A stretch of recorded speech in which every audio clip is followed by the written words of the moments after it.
Your YouTube feed is crap. Stop wasting your time watching bot-boosted shills and self-appointed gurus cloying for your attention. Instead, join the Gosslings interview live stream and podcast. The Gosslings, a dark-lit digital speakeasy of free thinkers. A super chat of radical truth-seeking wizards who eat trolls for second breakfast. Topics that'll make your mama's hair stand on end. Ideas that'll make your pastor's knees knock. Guests that will illuminate the hidden chambers of your mind. And interviews that strike down the darkness. Welcome to the Gosslings.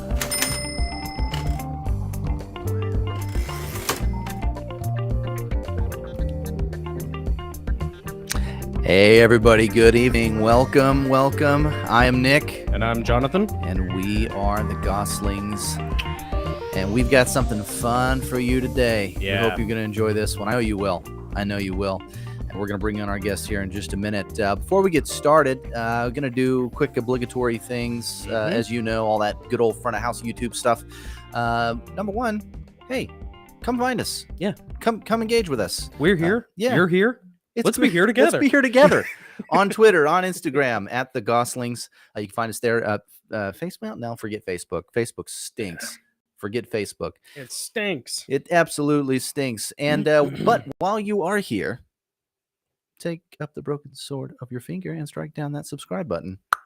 Hit the bell. Not that it does anything anymore, I hear. Yeah. But still do it. Yeah. Because you love us. Helps. And like the video, actually more important than all of those things. Just right now, if you share the link to this live stream with your friends, that would be huge. Yeah, you guys don't understand how huge that would be for us. Yeah. Thank you for being here. Thank you for watching. We already got several people on live. Oh man, check it. Mike's on. Shannon's on. Nice. We got Jay Reese. Chungus Khan. What's up? Oh man, this is so cool. I don't know if I know Chungus Khan in real life, but just judging by that screen name, I want to. Yeah. Sounds like a guy I want to know. Awesome. Awesome. Well, let's jump into real quick. Yeah, we'll talk about our sponsors real quick. So first on the list is Jardani Jovanovic. If you have noticed, my beard has been exquisitely Leonidian as of late. And it is all thanks to Jardani Jovanovic hair care products. Mike Fisher is the owner of Jardani, and he's been really good about supplying us with this stuff. And they're excellent. You can find them on their website, jardanijovanovic.com. Real products for real men. Be as sexy as you are, deadly. Give 007 a run for his money. 00 Squatch over here. Look at this guy. Love it. Jardani Jovanovic. JardaniJovanovic.com. And then also we are sponsored by our Kothon Spartan mugs. These are made by Cherico Pottery, ChericoPottery.com. That is CHERRICO pottery.com. Yeah. And these Kothon Spartan mugs are just one of many examples of excellent handcrafted, very unique pottery that is extremely well made, offered by Joel over at Cherico Pottery, and we are very honored to have him as another of our in-kind sponsors. Absolutely. Joel was very generous to be an in-kind sponsor for us. Thank you, Joel. Yeah. All right, so we have a very special guest today. Yeah, without further ado, I'm gonna introduce someone who, if you haven't met him yet, you're gonna be so glad that you made a little time to get to know this person. Yeah. Ladies and gentlemen, if I may, the chronicler of heavenly realms, the recanteur of the League of Travelers. Women swoon at the sound of his golden voice. They do. Men cover their inadequacies when he strides by. He is Audible's greatest secret. Yes. Peaky Blinders binges him. Many marvel at his wisdom and mirth. Yes. And great is his name among the kings of the earth. Son of David, Demon Slayer, Bane of the filthy Welsh, and the Lion of Bury St. Edmunds, I give you King Adam of the House Burrell, first of his name. Yes. Welcome. Evening. Hi, Adam. Loved the intro. Loved it. Thank you, my lord, my liege, your grace. I don't know the I think it's formality. Yeah, Grace. Dude, it is great to see you. Thank you Yeah. again for doing this. I know it's super late where you are right now. You're a champ. Absolutely. You grind it and then you stay up late to hang with us and our and you know, and the people on the chat watching. So, man, Yeah. thank you. Let us, before we start throwing so many questions at you, since you're Mhm. like boots on the ground in England. Yeah. I don't say the UK. I say England. England. I hope that doesn't offend you. Mother England. All right. Because UK kind of assumes that the Welsh are kind of right there with you. I know. Yeah. We can't have everything. No, that's perfect. You know, close, but Close. But Adam, of course, being a longtime friend of ours, and always first honorary Gosling in many ways. yeah, first honorary Gosling. Yeah, that's true. First honorary Gosling, Yeah. and I think he was the first to do the toast with us Mhm. originally. So he's going to join us again. Thank you. Yeah. Should we rock paper scissors for it? Yeah. All right. Yeah. All Let's right, do it. Let's do it. 1, 2, 3, shoot. Yeah. Nice. Dang it! I go first this time. That's 2 in a row. That's that I've 2 in a won. row. And I actually watched the last time we did it, and I was studying, thinking, okay, what's he going to do next time? I'm going with rock. Yeah. And Here we are. Well, I always probably am inclined to go with scissors because that's something that cuts. So it's like a sword. Yeah. So, Yeah. you know. yeah, So, you're yeah. all right. So Read you my want me to lead it? psychology. Am I leading? No, Is that I'll what- lead. Okay. I'll lead. Oh, okay. All right. All right. Lift up any libations that you might have and join us in our toast. Here we go. Take up the broken sword of your father. And strike down the darkness. Cheers. Cheers. To Adam. To Adam. So, Adam, where exactly do you fall in the line of succession now that the Queen has passed? I'm way up there as something like, I don't know, 60 millionth. There are that many people on that island? Come on. We were joking before we went on. It's like, you know, I went ahead and sent my resume to Buckingham. I just, you know, figured Well, yeah. Right? they're taking applications right now, so I Yeah. Yeah. filled one out. Adam, I think I'm a Scottish laird now. Does that count? Yep. Yep. You do a Nice. much better job than Charles. Oh, yes. Yes.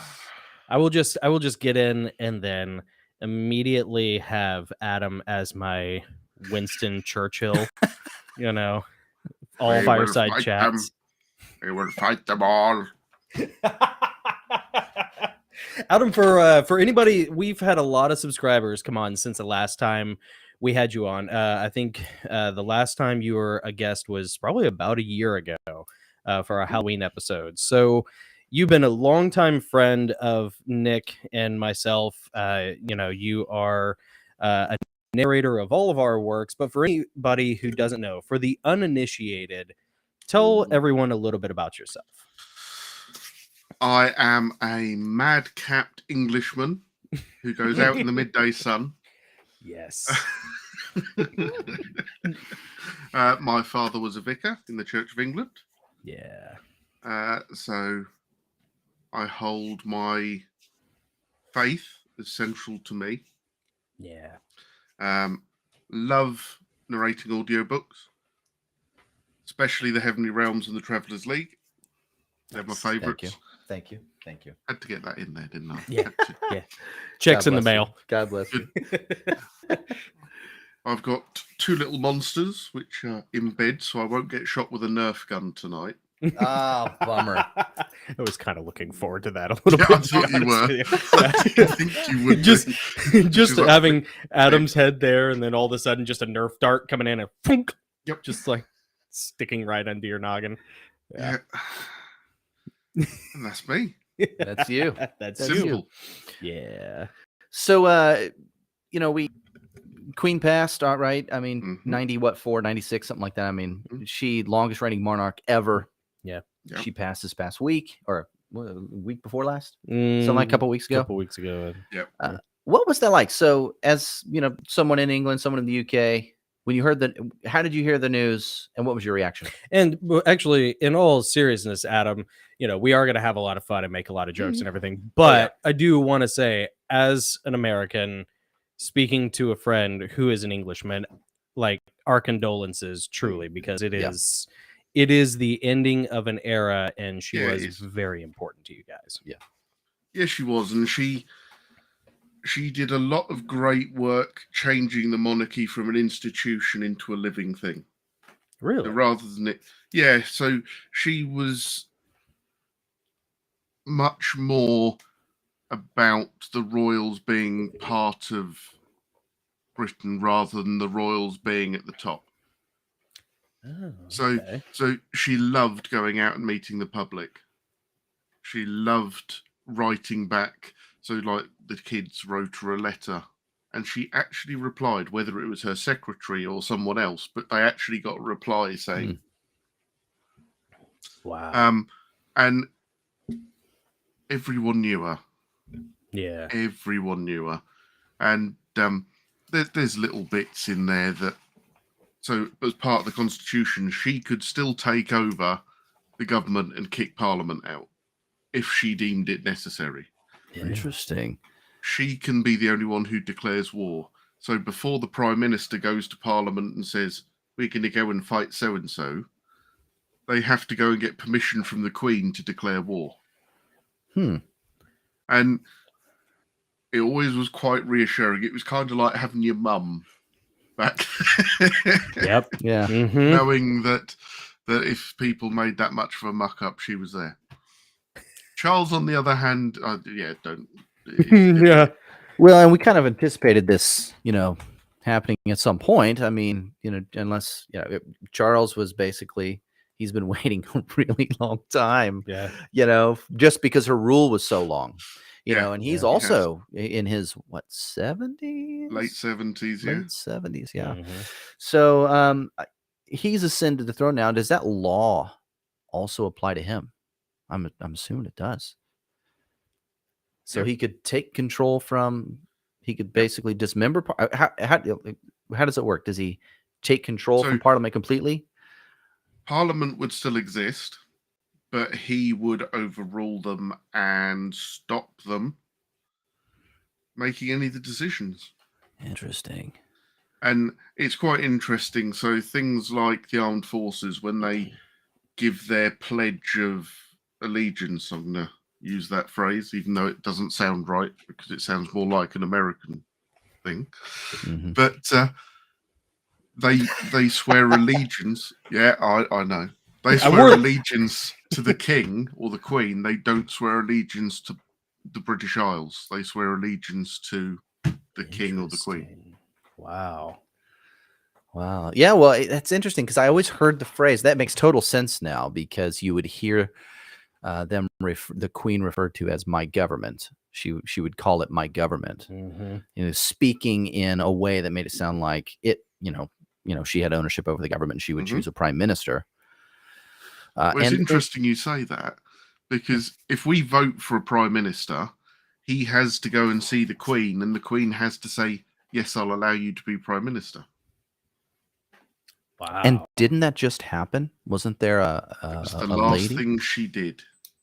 She approved a prime minister. Last thing she did the day before she died. No kidding. Wow. Interesting. So how does it work? So she approved this. So everyone voted for prime minister, and then the queen approved her, and then passed. Does that put in jeopardy in any way that prime minister's station? No. Okay, so they're in. No.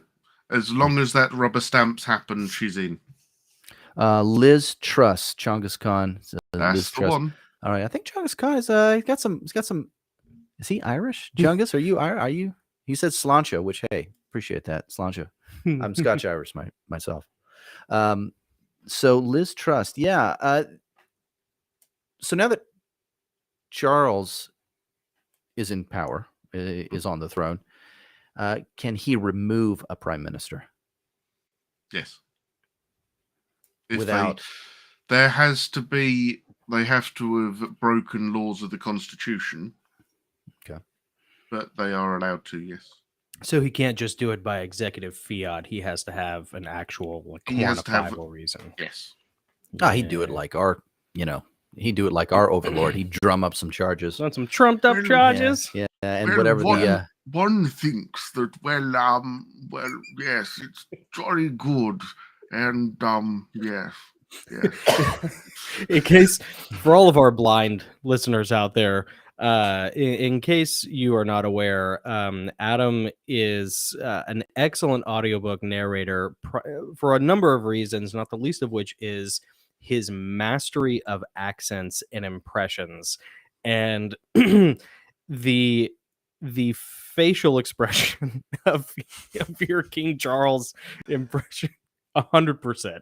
Adam, that's is so bloody good work. very good. Yeah, and there's a interview that we did with you a while back where you went through like 20 different accent. We say accents, but dialects. Yep. Well, and like half a dozen of them at least were British in nature. Yeah, Yeah. It was so good. Well, we might ask you to give us a taste of that later.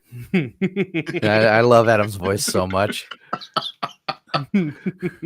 Just a taste. Just a taste. Just a sampling. It's like a flight of it's like a flight of beers at a bar. Flight of beers. It's like here's the northern accent. Here's here's the Cockney Not accent. that one. What do you want that one for? Oh no, The Jon Snow it's accent. gonna be an absolute calamity. Oh my goodness. He'll never me. do the "Hello, Governor."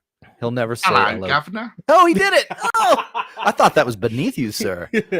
Oh no, Governor. You must be living in the end times. It's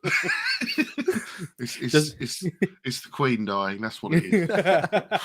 Oh my goodness. So as someone who lives in Bury St. Edmunds, what is the atmosphere like in England immediately after? Was this something that you guys knew about leading up? Like, had her health started to significantly decline, or did it hit you like a ton of bricks like it hit us Americans? Because to the best of my knowledge, we didn't know about anything until she was gone. It was, we knew she'd started to slow down, so she'd cut down the number of engagements she was going to, and she'd toned back a lot. Yeah. But the first we knew was that afternoon when royal family called to Balmoral urgently, and that kind of Yeah. That's the sign. Well, we all know. I mean, Yeah. most of us have been there, right? Where you get a call and all of the family is being told to urgently get to the hospital. Yeah. It's urgent. We all know what that means, man. That's crazy. And we were shocked too. I was shocked because I have no memory, obviously, of there being any other monarch. Yeah. And I was like, and in my mind, I knew, someday, way in the future. But it's like that'll thinking of happen. your parents passing or something. Yeah, it's weird when it actually happens. It's like Yeah. such a huge historic event, and it's with someone like her. It's actually really sad because, I mean, she was really, really loved. She was really, really loved. She was. Yeah. Well, we used to, hear jokes all the time about how like she just was waiting until Prince Charles died before she would kick the can. Just, she was holding out, just waiting. For... Isn't our great aunt the same age as Queen Elizabeth? Close. Yeah. Oh yeah. On Audrey, I think she's 94, maybe 96. Okay. Wow. Like that. Wow. So, how old was the Queen when she passed? 96. She was 96. Okay. Yeah. Man, crazy. Nice. Now, is Charles also a lizard? Let me give him my eyebrow. I think he might be, because as he talks like this, yeah, he does. It Lizard does face, seem doesn't to he? say that it's a bit frog-like. He does. Yeah, he's got that Lovecraftian, Shadow over Innsmouth, hybrid kind of vibe, like when he's that infamous video of him signing the thing and then like pushing the little piece of equipment aside, whatever, and waiting for his waiting for his assistant to come grab it, and he gives that face that like, good job, you're embarrassing me. Yeah. I was sitting there watching that going, you are an idiot. Would the Queen have ever done anything like that? Not with that No, much lack she'd of have composure. ignored it. Right. Yeah. She'd have ignored. I mean, have you seen the other one where he gets ink on his fingers? No, I've not. Got to see that. He has a full-on paddy about getting ink on his fingers, Oh, No. poor baby.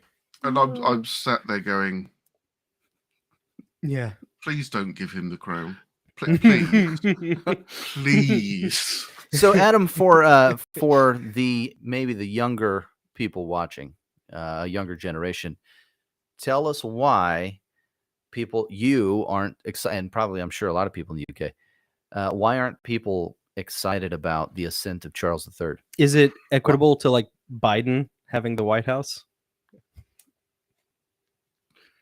Probably. Why don't people like Oof. Charles? So Why don't people like Charles? A lot of the distrust and the dislike for Charles comes from the treatment of Diana, Yeah. and the affair he had with Camilla Parker Bowles during that marriage. Who now sits on the throne next to him? Exactly. Yeah. That's part 2. Okay. Is that the horse is on the throne with him? Haven't you noticed she looks like a horse? Oh, horse! Nay, I say, horse. nay. Nay. Oh, sorry. I would not lower the tone. Horse. Horse. Horsey. Thank you. Do you think every time, Adam, how awesome would it be every time she like enters into the for lack of a better term, the throne room, wherever it is that they go to present themselves, that there's somebody in the background with a pair of coconuts? Do you get shot by the secret police for that? I might do, but it'd be worth it. It might be worth it, right? Just take one for the team. Monty Somebody. Python, here we come. It's a cultural reference. Like, can they really, Exactly. Yeah. Jeez. It's not like they were French. Yeah, and with I don't know if you're even allowed to say this, but there was a lot of speculation when Princess Di died in that car wreck. There was a lot of speculation that pretty much it everybody wasn't over just here. an accident. Like Yeah. there's a lot of conspiracies around that. What are some of the more common conspiracies that you hear about that? Okay. Conspiracies, a weekend disease. So, evidently, here we go. I'll go down my list because I've written a list of conspiracies for you. Oh, nice. So, evidently, military tribunals within the US and UK took away what they classed as illicit funds from the Queen, and she was put to death in July. Really? So Has the anybody seen crimes, hers? well, the crimes that she was accused of was killing Diana, Princess of Wales, Mm-hmm. Nazi bloodline, and Illumi-Naughty control. Yep. Diana? No. No, the Queen. The Queen. Queen. Oh, yeah. And they wanted to send a strong message to those being blackmailed by Satanists.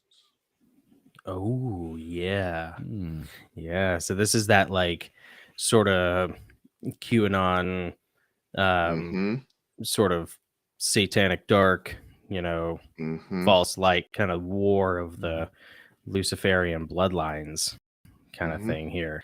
Yeah. Well, that begs the question. We would hear a lot of that stuff too over the past few years about, oh no, all those people are in Guantanamo Bay and, they're either body doubles or they're deep fakes, and blah, blah, blah. But then, you would kind of see these people out and about, and people would give eyewitness testimony. Do you think there's any credence to that particular theory? Because it's so different when it's the Queen, because she doesn't have to come out or go on campaign or, do any of the things that our corrupt politicians have to do. She doesn't have to, but she has been in public since then. Really? However, as I said earlier, her schedule was cut right back because of failing health. Mm-hmm. So, Maybe. I'm not saying it's impossible. But I'm not saying it's impossible. Mhm. If there's a knock on the door and some big men in military uniform coming and grab me, you know what's going on. Yeah. Wink, wink, nudge, nudge, say no more. Right. Another one, evidently, is she died 911 days after the pandemic was declared in the UK. Oh, that's Ooh. right. That is interesting. Mm. Mm-hmm. Has the pandemic been declared over there yet? No. No. Are you guys So still in they've- any sort of restrictions over there? No, the restrictions have been lifted, but the pandemic hasn't been classed as done. Gotcha. Yeah. Gotcha. How does the rest of the country feel about Queen Elizabeth's passing and Charles coming in? Like, you guys, I don't know how demographically how much of a minority you are in your family, because you guys are, you're Christians, you're fairly conservative. Does the rest of the country, from what you can tell, kind of have the same feeling as you guys about the whole situation, or is there a fight going on there? I'd say 80% of the country is saddened by the Queen's loss. And 20% are going, we don't want a monarchy anymore. Really? Yeah, I've heard that. I've been hearing that. I've been hearing Wow. stories about that. What are your thoughts on that, Adam? Let the monarch take back the power. Get rid of all the little people trying to get all their expenses, trying to get everything else, trying to make themselves some money. Get rid of all of them. Let's just have the king and queen rule the country on their own. Yeah. Yep. I'd rather have that than the twisted politics of the situations at the minute. Yeah. Mm-hmm. Yeah. Although it is hilarious watching Parliament when they get into fights, because they will actually fight. I love Parliament debates. brilliant. I wish our They Congress was as yell cool. at each other. The only problem is you've lost the biggest one to laugh at, and that's Boris Johnson. Right. Well, yes, but I want my toys. Where are my toys? I want to throw them out of my pram, and I want to have a drink. Yes, that's what I want. He perpetually looks like an English schoolboy who just got pulled out of like an after-school brawl, and is sent home early. Like his hair is always, It's and always like that. he's always disheveled. He looks like he just got finished, like, fighting some kids over, over some cigarettes in the by the swings or something, I'd love to trade. You know what we should do? We should get an image of Trump and an image of Boris Johnson and switch their hair, swap the hair. Just swap the hair. Yeah, they are kind of like brothers from another follicle. Yeah. Yeah, they are. Yeah. See, I think Boris was very much like Winston Churchill in some ways. So Churchill was fantastic during the Second World War. Yeah. He was exactly what the country needed. He was exactly that, no, we're going to go and do this. We're going to make the decisions. We're going to push it. We're going to do the plans. We're going to follow it. Yeah. But when he then came into power in the 50s after the war had ended, he was awful. Because he didn't have that pinpoint drive and focus. Oh, yeah. He'd gone from, I'm going to solve this situation and this is where my focus is, to, I need to figure out how to sort the economy out, and this and this and this and this. And this. You needed a Chamberlain type prime minister after the war in times of peace. But he was awesome for when he was needed. Yeah. And I say the same about Boris. He was great when we were sorting out Brexit.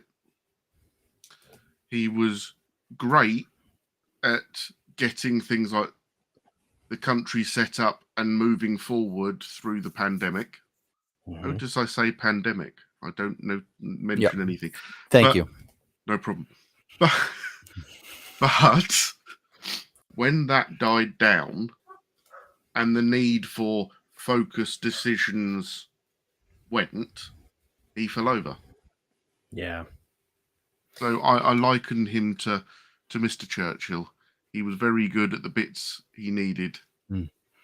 But, Genghis Khan, Yeah. English royalty and all the others are all related. So it's all probably the same rank, to be fair. Yeah, Jay Reese actually has a great question that was going to be my follow-up question to that. What do you think about Brexit, Adam? You could defer. No. Economically, Brexit has been a hard punch. Right. However, to have control of our borders back, to have control of our court system back, and to have control of our laws more than anything is worth it. We were big fans of Brexit, at least a lot of my peer group, and Nick and I would talk about it a long time. We were big supporters of you guys moving forward with that, knowing the economic situation that it would temporarily put you in, but it's like you cannot serve God and mammon, No. and it's okay to take a hit if you're saving the soul of your country. Exactly. I mean, having a murderer be able to go, I don't like the decision that the English Supreme Court's done. I'm going to go to Europe, and they overruled. And it's like, wait a minute. Wait, but it happened here. And whoa.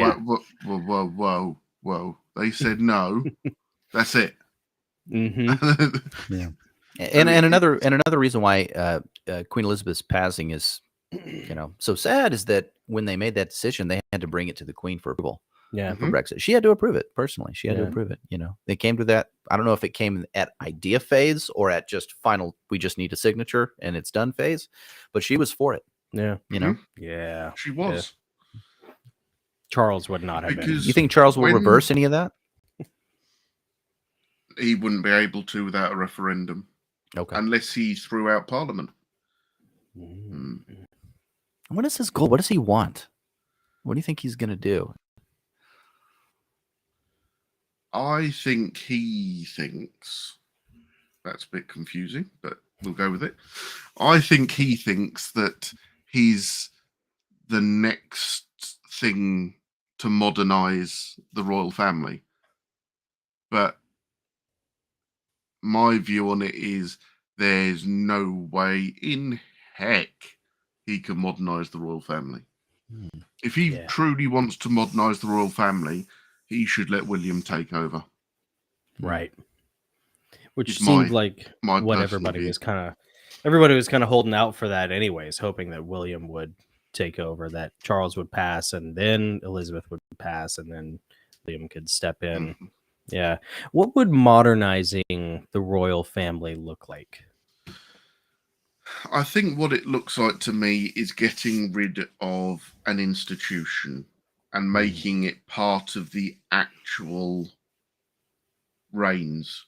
So they do a lot. So every day, for example, they sign off anything that's been passed into law. So every morning when the monarch gets up, there's what they call the red box on their desk.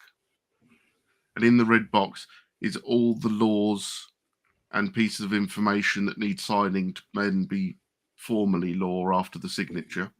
Okay. All the military and Secret Service briefings. And that's all before 9 o'clock in the morning. So for me, why don't we see more of that? Yeah. We see Prime Minister's question time.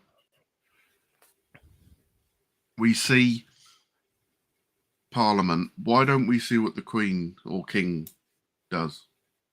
Yeah. So for me, them coming out through the door more than just as I'm the Queen doing a royal visit would be modernizing it. And I'm loath to say it, but I don't think social media is the right one, but even having more of a presence in the public eye rather than just when they put the hat on and come out the door. Yeah, that was going to be. You kind of read my mind. Adam's very good. By the way, if you're an author looking for a narrator, you cannot do better than Adam Burrell, because he will, just like now, get into your brain Yeah. and anticipate all the things that you would want to ask.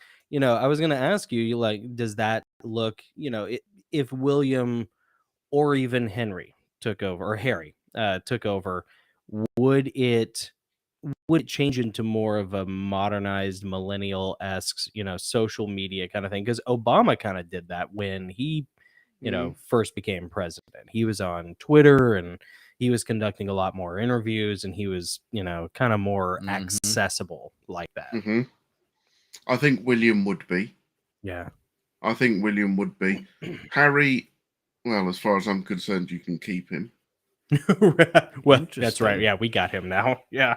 Yeah. You And tell us why. And tell us why. The damage he did to his brother,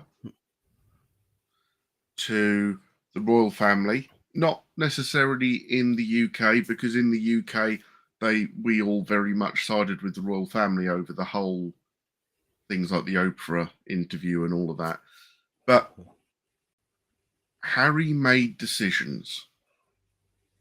He made the decision to step down from frontline royalty and to want more of a private life, which I absolutely respect. If that's what you want, absolutely, you have the right as a person, especially in the UK where, freedom, democracy, if that's what you want, absolutely.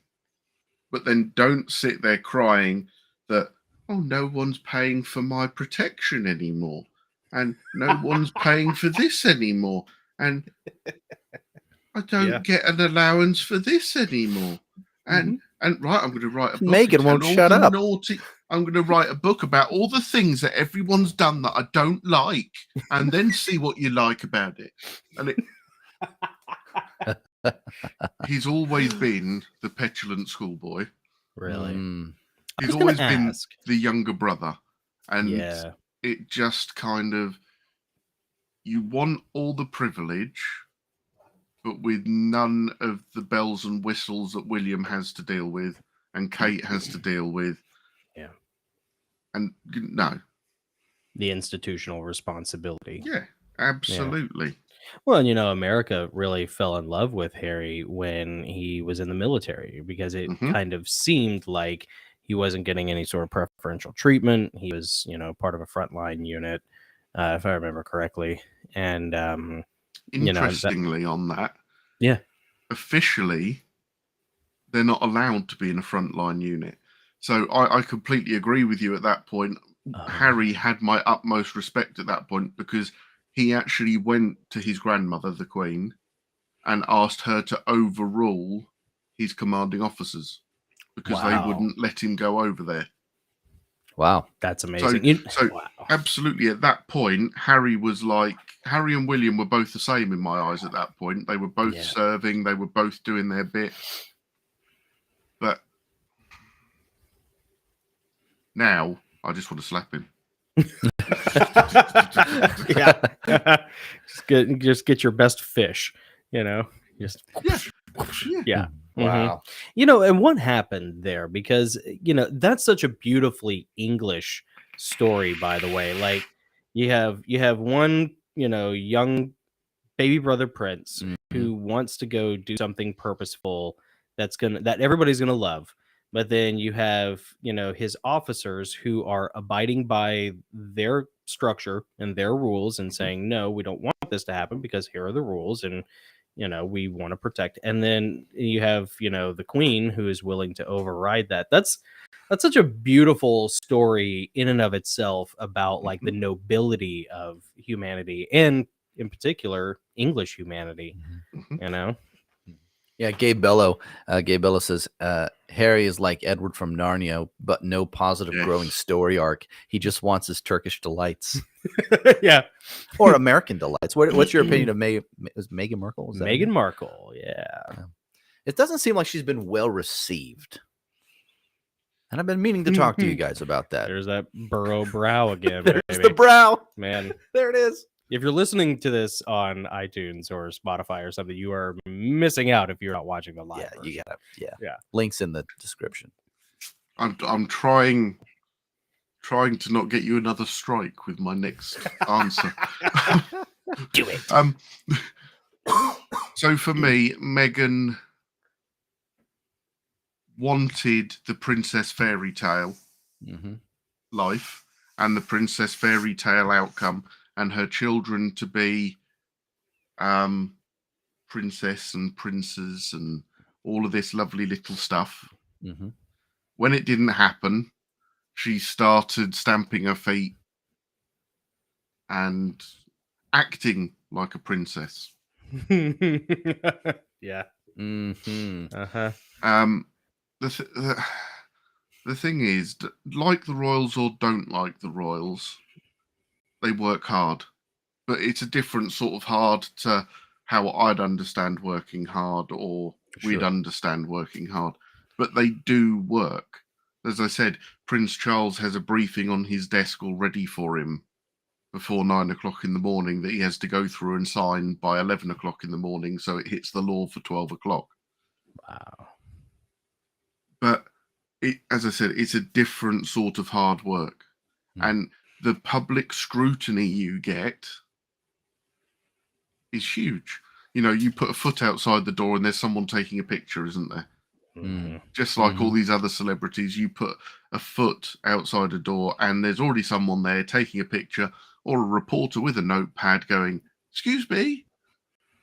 Whereas she didn't expect that side of it. I don't think she didn't expect no, you can't wear that sort of clothing. You have to wear this because the Queen's wearing this and you can't clash. Hmm. I think bet that drove her nuts. Yeah, I bet she hated that. and that's the thing, you know, she didn't expect that Harry was dictated to as much as he was. Yeah. And, you know, being a prince in a working royal household, being a prince or a princess or whatever, comes with the responsibility, and as part of the institution, you have to toe the line. And I don't think she liked it. Do you think being so far down in the immediate line of succession made them not want to be team players? Yes. Yeah. I They're two little peas in a pod, you know? I think the minute she found out that Harry was too far down the line of succession for her children to be prince and princesses, that was it. How did she not realize that before she married him? Probably because she never asked. She just assumed she was marrying a prince. Yeah. Ah, Well, you know, when you meet on top of a rooftop bar in Hollywood or should have watched Game of wherever it Thrones was. first. Yeah, watch Game of Thrones first before you know. Or as Gabriel Bellow Music says, Downton Abbey. No, don't watch Downton Abbey. Don't do it. Had a Don't do conversation it. about that. Don't Adam, do I'm Downton sorry. Abbey. I love Downton Abbey. You know this. Adam, elucidate your contempt for Downton Abbey for anyone who may not be aware. Oh my, look, we're all going to live in a big, pretty house, and we're all going to have lots of intrigue that probably never happened, and it'll be lovely. Isn't that where Jon Snow's girlfriend got her start? The Yes. actress? Yes, Yeah. it was. Yeah. Yes. The Scottish ginger. Yeah. That's Yeah. right. That's right. Yeah, I know her whole storyline in Downton Abbey. Oh, I won't say anything. yeah. I've already emasculated myself with that comment. My apologies. Sorry. I'm a fan, folks. I don't know what to tell you. I saw the Each movie. to their own. Each to their own. That's right. I'll give you that one. No, she's Scottish, but I think, right? She's Scottish, right? Yes. Yeah. Rite, right. But then I'm trying to think, is what's her name? Emily or Amelia Potts. No, I can't remember. The girl from Doctor Who, the really tall girl who they end I up know who you having. mean. The one who she was in the later seasons. I know who you mean. I can't think of a name. Yeah, I know. Is she Scottish also? The really Yes. tall model? Oh Yes. man, see, there must be some sort of difference between their accents, because when Jon Snow's girlfriend opens her mouth, I'm just like, Mm. eject. Mm. But She's beautiful, and then the way she talks is like, yeah, oh man. that Mm-mm. Scottish accent is just it's a little rough on that. But then when the Doctor Who chick does anything, Aye. right? Yeah, Aye. yeah. I am 5'7" of smitten as a kitten. Aye. So go figure. The bloods are boiling. I'm a laird, you know. Would you like to be married to I a thought that was the stuff that Scottish came in like the laird? big bucket. Yeah, they call me cooker. Laird Christo. Show me some love, y'all. Who loves Yeah. Downton Abbey? No. Yeah, show me some love, y'all. Come on. Who loves Downton No. Abbey? Sound off in the chat. Oh no. Oh no. Don't do it. It's Don't our do it, chat. American. It's all right. You know what? fantasizing of I'm what just it- going to block the chat out with my bit of paper, Oh shoot! and it's fine. You know, there's kind of a push here in the U.S. with some of like the more trad circles to kind of do the same thing of what you're talking about, of like doing away with this intermediary Congress, you know, this intermediary representative government, because it is so corrupt, so crony, so ineffectual, so tepid. Like, I have seen a lot of my friends over the past few years, especially my Catholic friends, like just straight up say, like, I wish we had a monarchy. You know, Yeah. it's either one extreme or the other. It's like either that or they just want like pure libertarianism. You know. Yeah. Sorry, I've just seen Jonathan likes Hispanics come up in the chat. Oh, I do. I like Just my made me- senoritas. Just made me smile. Yeah. Who's like, Yeah. did I read that right? Yes, I did. It's fine. Yes, It's you fine. did. Yeah. Yep. I do not know any. I know Donde está los baños. I And suppose. more tacos, please. Okay, I got one more question for you, and then I do want to move on to We're gonna change gears. some of his stories. Yeah, that he has. Adam's got some amazing stories. Oh yeah, So- he was actually our guest last Halloween, telling us some Yeah. really great stories. And we're going to get into that in a second. Did you hear about the Nostradamus prediction of the prophecy of the Queen's death and Charles' I ascension? hadn't heard about this.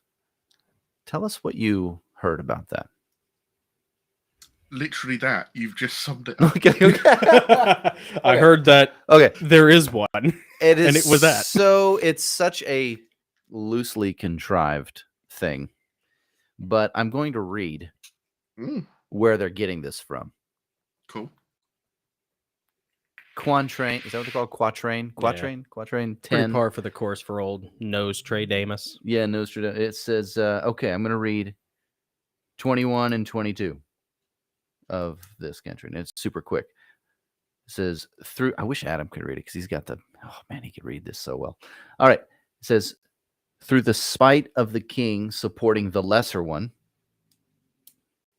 that'd probably be Harry, he will be murdered presenting the jewels to him.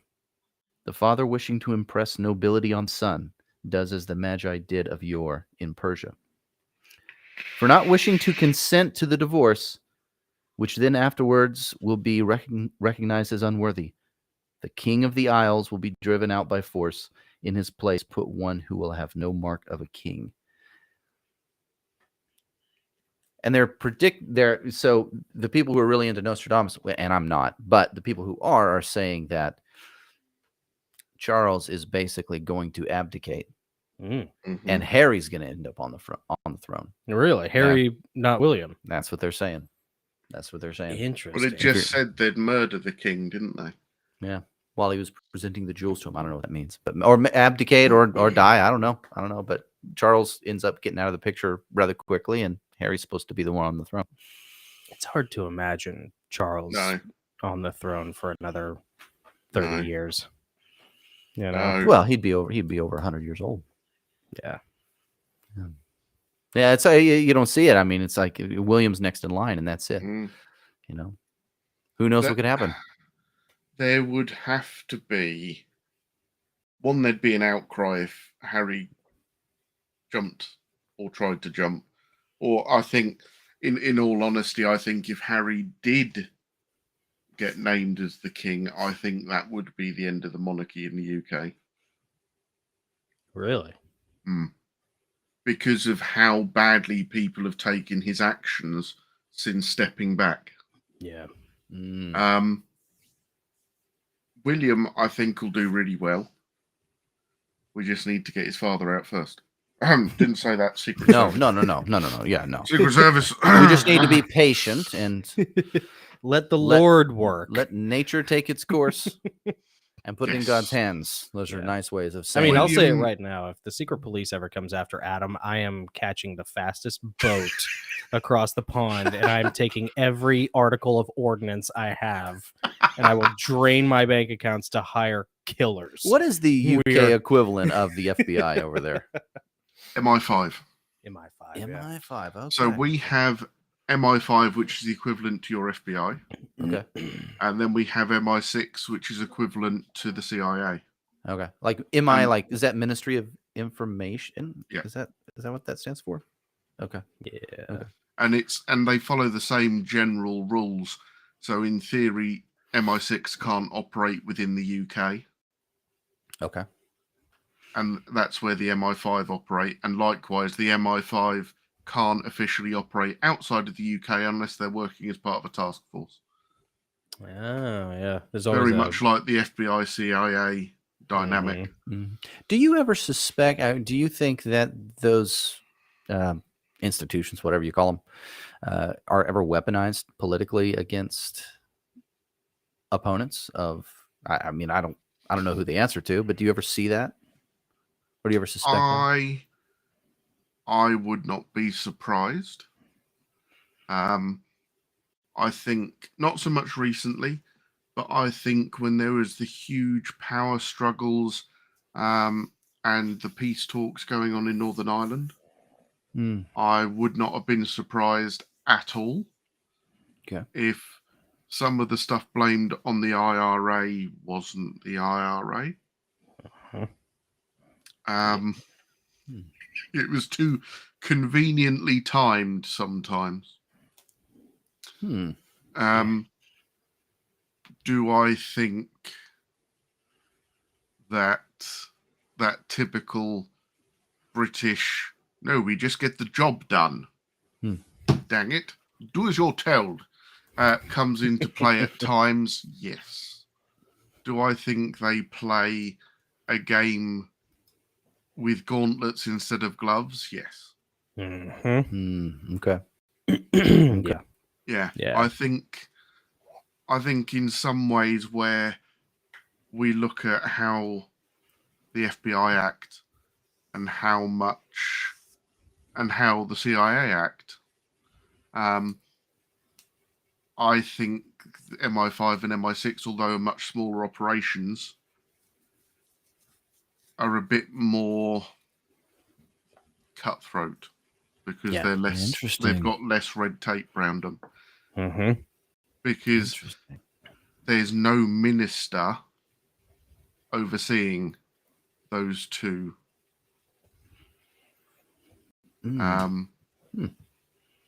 They are run independent. They answer to the government, absolutely. They report to the government, absolutely, but they don't have a minister that actually runs them. Interesting.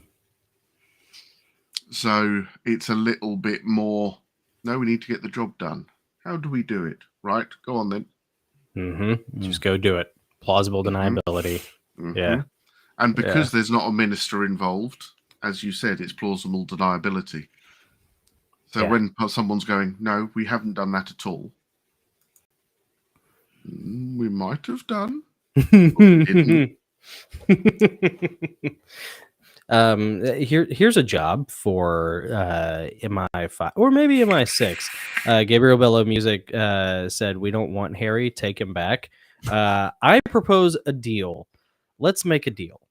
We'll give England back Harry and Piers Morgan. Wait, and we'll give Meghan Markle, to do with as you please, England. Okay. Yeah. Yep. Okay. Whatever you want in exchange for Adam and his family. Oh yeah, I'm done. Sign. What do I sign? Yeah. Where's the thing? Where's the thing? And non-restrictive, just dual I've got the pen. citizenship. I've got the pen. It's got to be a quill. Oh. And it's non-restrictive. It's dual citizenship. Yeah. All expenses paid. You can come and go as you please. You can hop the pond as much as you want. Oh man. And I think everybody wins. Yeah. You You'd know? love Tennessee, Adam. You'd love it here. Oh, Yeah. Oh man, you fit right in. You'd fit Um, right in. Shannon Piers also. Morgan. Piers Morgan. I'd forgotten that one. Yeah. Yeah. Alex Jones really like that moment where he's screaming at Piers Morgan, while they're sitting next to each other. I didn't see that one. Talking to it's I gotta back see like that. it's during like right after the Sandy Hook thing. Oh man. Piers Morgan is kind of like he's oscillated between camps over the past several Mhm. years, but he made a splash by being from another country and then coming here and immediately getting on CNN or whatever and wagging his finger at us about our gun rights, Mhm. And so he Mhm. really got off on a bad foot here. And I know he's probably tried to like mitigate that in the past couple years. He's taken a better stance on some things, but it's almost kind of like a Bill Maher thing where like, the die is cast, homeboy. Like, Yeah. you're not getting out of that bed you made. His views are so self-serving; they will change day to day, Right. depending on where he sees views are. He Yeah. doesn't have the integrity to go, I believe in this. And Yeah. Mm-hmm. Yeah. Mm-hmm. if he'd have come across to the US and gone, I'm from the UK, we don't have gun rights, so I don't understand it. You Sure. guys would have probably gone, fair enough. I can get Yeah. where he's coming from. Instead, he's come over there going, you're very naughty. Don't do it. You shouldn't have a big boom stick. Mm-hmm. It's not right. But And- think of the children. Yeah, but he's made himself look like a complete and utter dick. There's no other word for it. There it is. Ah. Just hit that release valve just a little bit, just a little. I'm Couldn't on have said my it better third. myself. I'm on my third, so yeah, the release valve's coming. I can. You know what? I bet getting drunk with Adam would be so much fun. Probably. I'm just gonna say it right now. Yeah. Gabriel Bello Music said that Mar is another mega grifter. Bill Maher. Yeah. And they See, Gabriel, I stopped myself using that word. But yes, he is a mega penis. Yes, he is. There we go. I've said it. mega member. It's like Mega Maid. Don't. Also, I would definitely, before we move on, Shannon had made the comment that going back to my penchant for senoritas, that I like it spicy. I do like it spicy, and I'm very, very jealous of your former Puerto Rican girlfriend, Shannon. That is on my bucket list of life to have a Puerto Rican really? girlfriend. Oh Wow. yeah. Wow. Yeah. My friend my friend Delta told me the other day, he was like, you need to just go ahead and marry a Hispanic girl because she's not going to care what you say or what you think, and she's just gonna do whatever she wants to do. I was like, yeah, that sounds fine. That checks out. Yeah, I can just be over here just going off, and she's just like, oh, that's nice, I do what I want, if you made me mad, I cut you, So anyways, apropos of nothing, but there you go. Insight into the mind of Jonathan's degeneracy. All right, let's Do we need to take a break? Do we need to go to intermission? No, we don't need an intermission. No, but I do Okay. want to change gears. And we want to hear. Adam, we should start with your dad. Tell us a little bit about your dad, and we'll take it from there. He's the crazy baby-eating Bishop of Bath and Wells. He was a priest in the Church of England, now retired. Part of the music. Yeah, there's a little music there. Nick is piping in a little bit of mood music. I can turn it off though. I'm having a hard time hearing you. The mic isn't picking you up a little bit. Leaning close. How close? Open up those pipes. How close do you want me, boy? That's what I'm talking about right there. Oh, Listen to yeah. that. Okay, that's a little too close. Too close. Wait, I maybe can get closer if you want. Anyway. It's Adam's DJ side gig. That literally felt like you were behind me just now. Like the back of my neck just started buzzing when you said that. Mhm. Like, whoa, weird. All right. As Aslan has crept upon you in the shadows. The breath of Aslan on my neck. The breath of Aslan. So your dad Move it was back an a Anglican little bit. priest. There we go. Yep, that's right. All right. And what was his, what did he do anything besides priesting? Wink, wink, nudge, nudge. What? The Exorcism team. Ah, Yeah. do tell about that. Dun. So he was part of the Exorcism team for the Diocese of St. Edmundsbury and Ipswich. I have you know. Very posh title, isn't it? Mm-hmm. And he went around helping people who had the need for help. Yeah. It was interesting. He found it quite draining because he said you put yourself out there, and he says in some ways you're pushing against something you can't see, you can't hear, you can't interact with, but you know it's there. Mm-hmm. So you're pushing all the harder to make sure that that interaction between what you're asking and what you're calling for help with happens. Yeah. Did you have, and I bet he would have to be very precise in his speech whenever he would interact with any of that. Mm-hmm. Yeah. I can remember him saying there was a time he went to a house and it wasn't an aggressive spirit or anything else. It was just a feeling. You know, you walked in the door and you felt like someone was watching, and that was it. That's every room you went into. You just felt like there was another set of eyes. Mm-hmm. And he said there wasn't any malice. There wasn't any niceness about it either. It was just almost a feeling of, I'm still here. I'm still watching. Really? And he spent 2 hours with incense and holy water and everything else. And he forgot to say Amen at the end of his long spiel. Got in the car, drove away, and then he got a phone call. Doesn't feel any different. And he goes, No, because I forgot a bit. Probably said it exactly like that too. Yeah, he did. And he had to drive all the way back and do the whole thing again. Oh, wow. He hadn't closed it properly. Interesting. It was a late night for your poor dad. That's exactly why I always type the end at the end of a story. Yeah. That's exactly why. Yep. Yeah. This is where it ends. Keeps You all the close it. There's no more. keeps all Buy Yep. the next one. demons in the book. Keep the demons in the book. Keeps the demons from crawling out of the book, That's right. coming Well, around the keep house. those there little demons in the book, boy.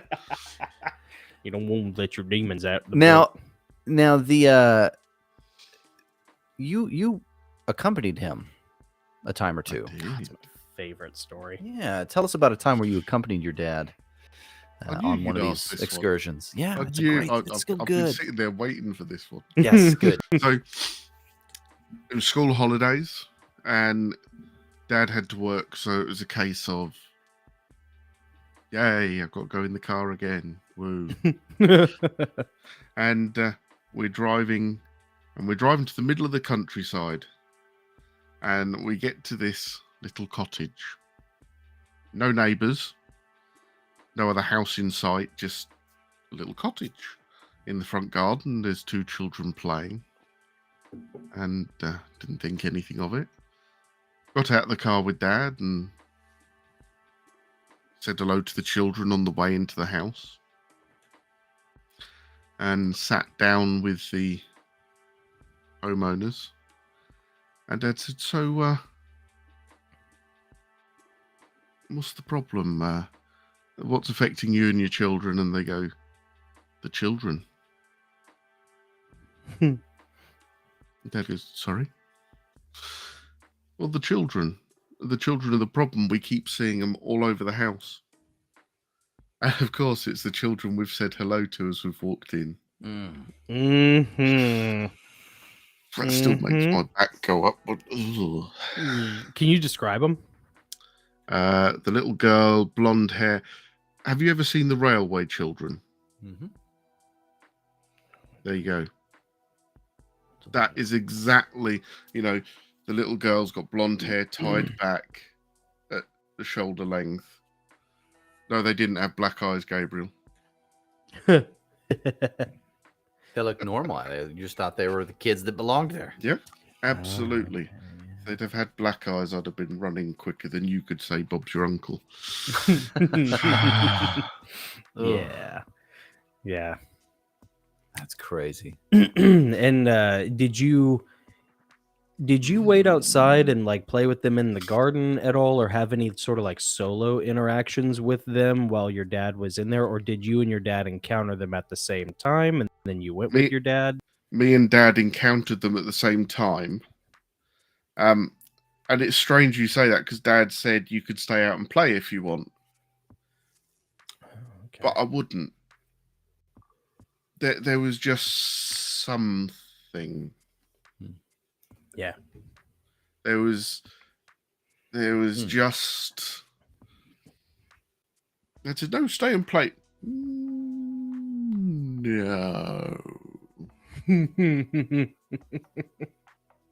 No. And it wasn't that they were mean or anything else. They'd said hello back to us. It was just a feeling on the edge of perception that, that no, stay with Dad. Yeah. Did they look? Was there anything about them that seemed off, or did they just look like normal children and you just kind of had a weird feeling? For me, they looked pale. Oh, okay. So you know how you see some pictures of people who've been in a cellar for 10 years or something like that, and how they've got that real shallow, sunken, almost shadowy, you see the shadows under their skin. That's how they seemed. Wow.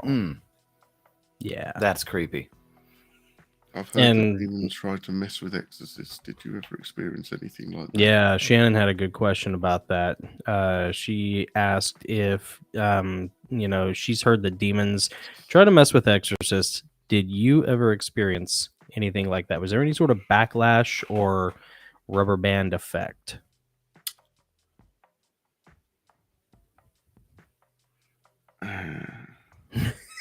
That is a yes, but you might not hear about it, folks. Yes. Yeah.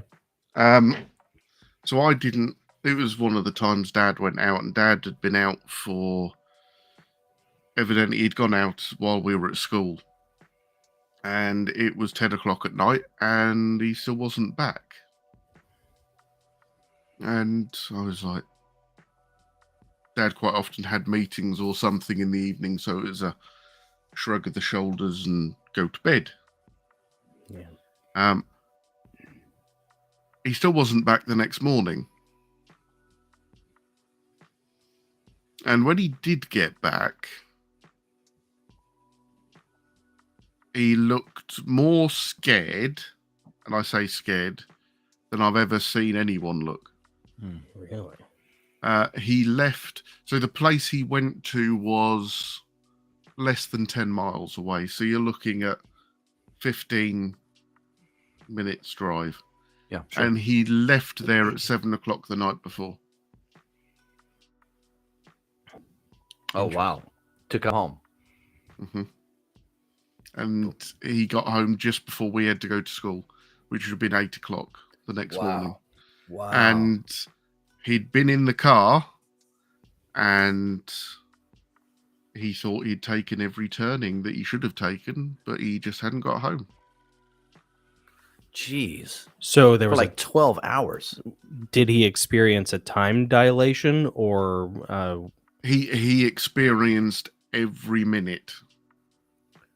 really? Yep. He experienced every minute of it, he said. And he said, I thought I've taken the right turnings. I thought I've done this. And the weird thing was when he got home, because he had to, for expenses reasons, he had to log his mileage. Yeah. So when he got home, he'd only done 10 miles. Whoa. Wow. Oh, man. Dude. That's crazy. Yeah. So what do you think happened? Do you think he had some sort of a blackout? Do you think that, he was lost in a vortex? Like, he thinks it was a blackout. yeah. He said he thinks he blacked out and, be it a dream, I'll say dream with little bunny ears, or an influence made him think he was driving that whole time. Wow. And what was do you remember any details from the visit that he was making? He said that he wouldn't tell us much because he was worried that because it had affected him outside of the place, he was worried if we knew details it could follow. Sure. But he said it was where a lady was constantly falling over, but the doctors said there was nothing wrong with her. And the husband was being investigated for beating his wife because she kept going to the hospital with various falls and bruises and everything else. And the wife called him in, not the husband. The wife called him in because she was adamant her husband wasn't doing anything. Yeah. But that's as much as Dad would tell me, because he said, if it can do that to me on the way home, after I've thrown it out of somewhere, I'm not giving it any way to purchase on anything else. Yeah. There was another one that did follow him home. And it actually woke us all up when he got home. What? It woke us up when we got home. It was like a crash of thunder when he opened the front door. Whoa. And we woke up and went downstairs and we got told to sit in his study. But I don't want to sit in your study, Daddy. There's incense everywhere. I know. Just stay in the study. Does your dad have that same sort of commanding When he presence? needs to. Yeah. Yep. Yeah. And he was on the phone, but it was one of those old phones that was wired and on the wall in the kitchen. Good old He days, was yeah. marching up and down. Yeah. And I was trying to listen. And he was muttering under his breath. And about an hour later, 2 more cars turned up at the house. And I'm going, ooh, that's Daddy's boss. And it was the Archdeacon, so Dad's immediate superior, and another member of the Exorcism team. And they had to go through the whole of our house and bless it. And then I had I was asked to take communion and to have a blessing from the archdeacon, as was my brother and as was my mum. Wow. Wow. And that's such a high intensity emotional situation that a lot of people don't. It's hard for a lot of people to really think about other people taking that sort of thing that seriously. Yeah. But there is a reality that operates largely undercover that I mean this stuff still happens to this day. Because Adam, you're our age, maybe a little bit younger, like this would have been back in what, the 90s, early 90s. Yeah, I mean this is not 50 years ago. This is not, this is modern society, and you got to think, how real and how intense can something be for like our version would be like a preacher or a pastor to come home and immediately get on the phone and call whoever his higher up is, at 10, 11 o'clock at night or whatever, and say, we have a serious spiritual problem. You guys have to come over here right now. Yeah. I mean, that's not the kind of thing that most people think about happening in the suburbs in everyday life, And the strange thing is, that's also something that the church will tell you never happens. Right. Or will never admit to it happening. Yeah. And that's what intrigues me, because I've sat there and I've seen it and I've watched it and I've witnessed it, and I sit there and go, okay. And I accept that. I accept there's that other side of the coin. Yeah.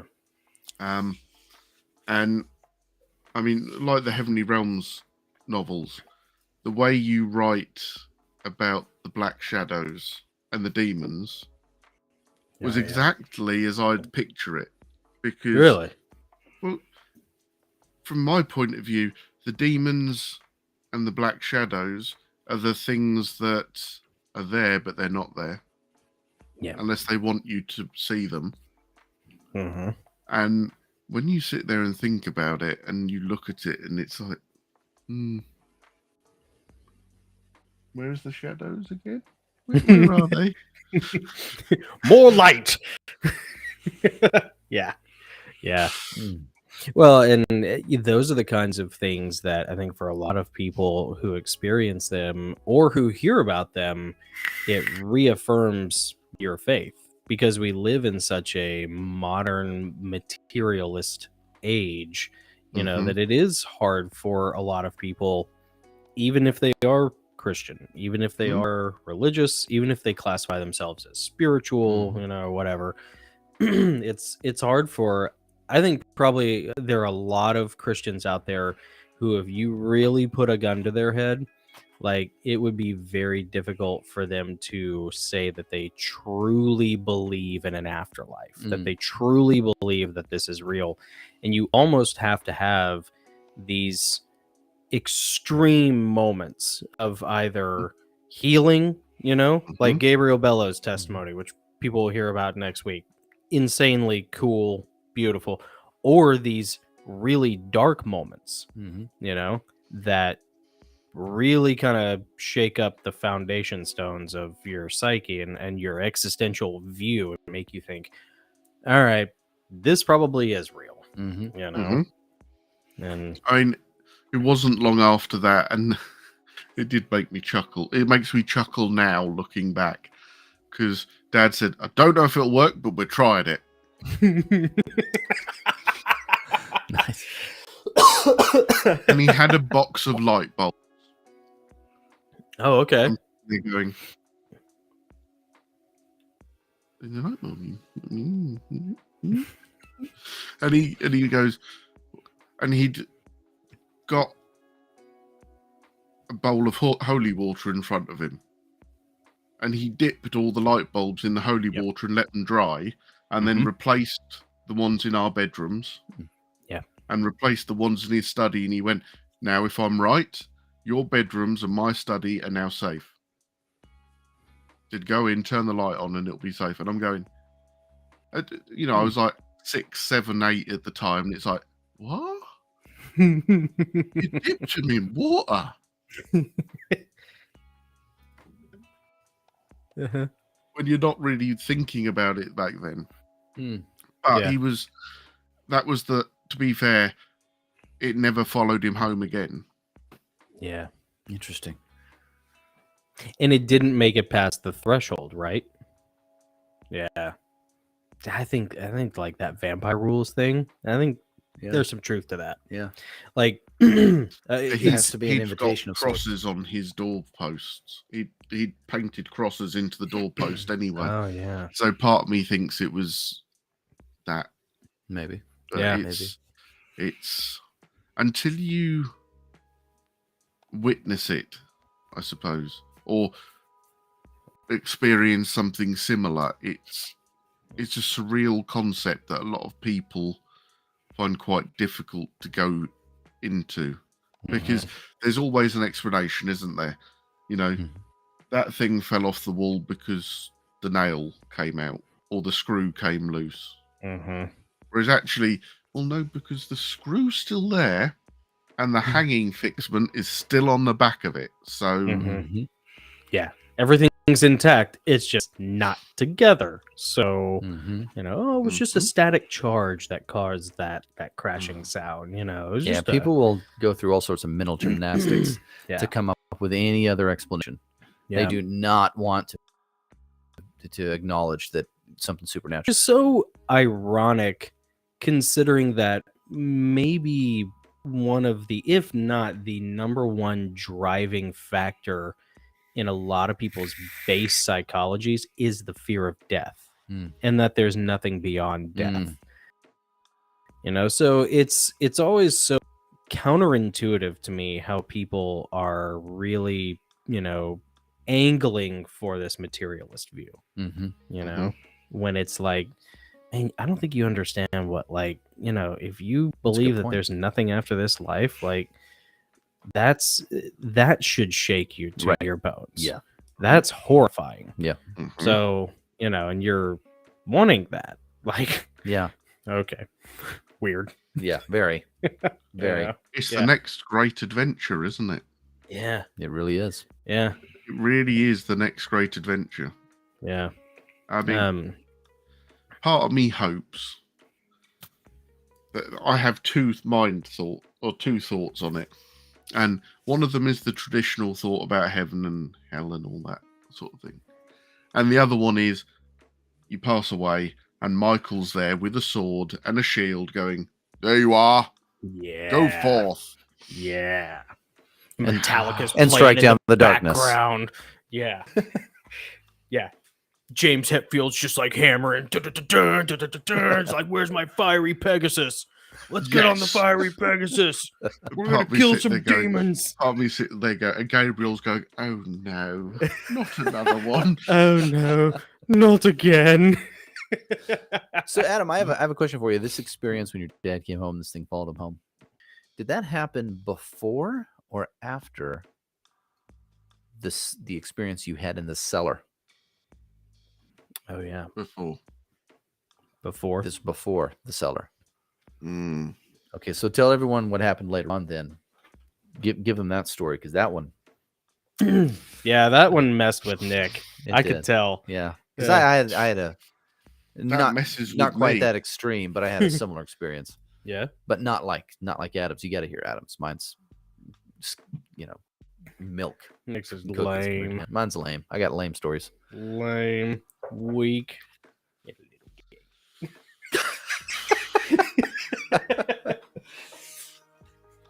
Just before I do, Gabriel Bello, incense is used as a purification. Yeah. There is, that's the thing about witchcraft that a lot of people don't understand. Shannon can probably confirm some of this, I'm sure. But in a lot of the New Age stuff, you burn sage to cleanse. And a lot of people, they equate. I think they go in the wrong direction. They equate witchcraft with make believe, just monkey crap. And then they also associate anything that is ritualistic and Christian, whether it's Anglican or Catholic, stuff like these things that your dad would do, the tools in his, Batman tool belt of exorcism, they also put that in the same, Mickey Mouse Club camp, of make believe stuff. But it's like, what if it's the opposite? What if that witchcraft stuff that you do actually really does work, as Shannon was so good to talk to us about? And then what if by that same token, it also works in the context of exorcisms? Maybe that stuff actually works. I don't know. I think you're right. If you think about it, the church or Christianity, let's say, Christianity has only been around for what, 2,000 years. Mm-hmm. And those entities, demonic, just past life, all of that would have still been on this planet, would have still been doing whatever they did before Christianity came up.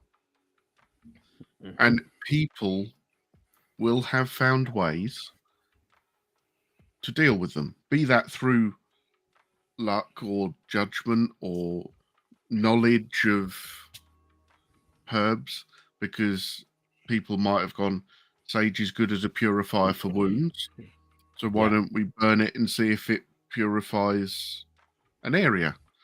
I don't know how it came about, that's just pure speculation, but people will have had to have found ways to deal with things before Christianity came up, before the Catholic Church, before exorcisms, before all of that. People will have found, just like before medicine, you'd have had the ladies in the village go, oh, go and take this and you'll be fine in a day. It's the same sort of thing, isn't it? And as you said, Jonathan, that sage works. And so they view it wrong. The church is built on knowledge rather than taken away from knowledge. Oh yeah, that's a good point. Yeah, because it's all well and good. It's all well and good. It's like if you start a new business, you're not going to start a new business that does the same thing as John down the road without seeing what John does to see what works. Mm-hmm. And I don't mean faith is a business or anything like that, but if they're starting to have to deal with these problems, then of course they're going to look at how they've been dealt with before, aren't they? Yeah. And as you said, sage, which they use in witchcraft, and and holy water. That's an interesting point. Well, and there's for any biblical purists out there, there is context for that with the smearing of the lamb's blood over the mantle, over the door. Mm-hmm. So there is some overlap, and it almost lends a little bit of credence to that whole Pax Romana thing of like, as you go into these cultures, that have been dominated by principalities and powers, and you convert them to Christianity, and this always gets a bunch of flack for, can't believe I'm about to make a case for Pax Romana, but like, as it always catches flack for like, oh, well, this is why, Christmas is the Christmas tree is whatever, Germanic paganism, and the Yule log is human sacrifice, and blah, blah, blah. It's like, like, first of all, we know, like, dude, we know. And then, but the other thing is like, maybe like when those priests went into those foreign camps, they found some things that actually did work, that they could correspond with biblical principles that I don't know, I'm not willing to plant my flag on that hill, but it's something to think about. Yeah, exactly. And that's what I mean. It's just everything comes from somewhere. Yeah. And part of me would like to think that someone guided the finding of sage and finding of those other methods of dealing with those entities before. And as Well, and- Mama Shay says, Christ works better. Yeah, I was Yep. just about to mention that comment, and she says, but the sage did work for me. Calling on Jesus makes them leave in a snap. I bet it does. Yeah. We talked to Gabriel Bello a little bit about that as well, the power of music, and there is this idea of effectively like turning the cannons on the enemy, Mhm. that like no weapon formed against me may prosper, but also like maybe it's possible to like take the weapons from the enemy and use it against them, Possibly. maybe. Yeah. So not without its Boy, hazards. you'll never hear anyone in church even Broach that topic. Yeah, broach the topic, make that, and not even making a statement, just wonder that out loud. Mm-hmm. This is hey man, this is a dark lit digital speakeasy. Yes, know what I it mean? is. Yeah. That's what this is all about. We want to explore and know the truth. Yeah. We know who the truth is. Yeah. But there's a lot of weird stuff going on right now. Deliverance ministry in America, exorcisms, that is on the rise big time right now. Yeah. Man, it's on the rise. Yeah. Deliverance ministers are popping up all over the place. And some of them are a little more formulaic as to how they approach their work. And others are a little more old school. Some are just, there are deliverance ministries that aren't even Christian based that are on the rise. Yeah. Just because people are, and I would not recommend going to any of those, by the way. If you need help, find a Christian deliverance minister. But people are experiencing all kinds of crazy stuff they can't explain. They know they're not crazy. They know there's no scientific explanation. Yeah. And they wonder if it's aliens. Oh, yes. It's aliens. Aliens. Yeah. I'm not saying it's aliens, but it's aliens. Yeah. He's got that Babylon 5 hair. Which I actually want to talk to you about in a second. But before we segue to UFOs and the like, tell us about what happened in the cellar. That's a very interesting story. Nick wants to be spooky. I know it's late there, and if it's too late for you to tell a spooky story over there, I want you to be able to sleep. But it's dark outside. Yes, it is. But it'll help strike down the darkness. That's my argument. Take another. I need a refill. It's all right. I've got the bottle.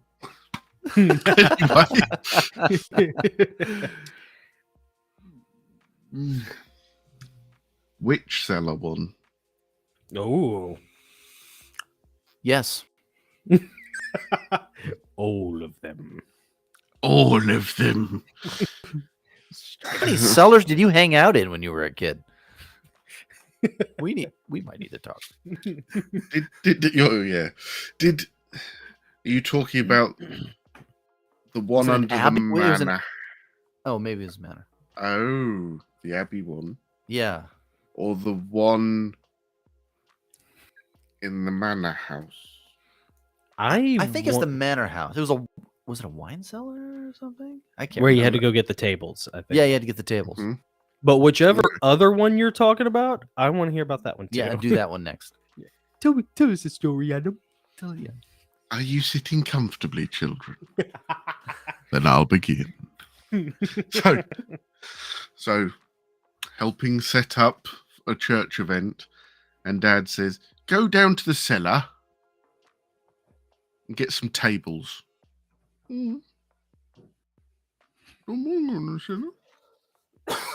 on, it's fine.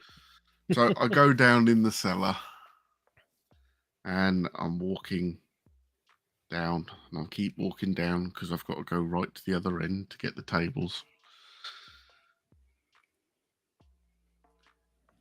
And the lights go out. I would And be I'm so gone. I stood there thinking, what's going on? And I think I hear a voice telling me that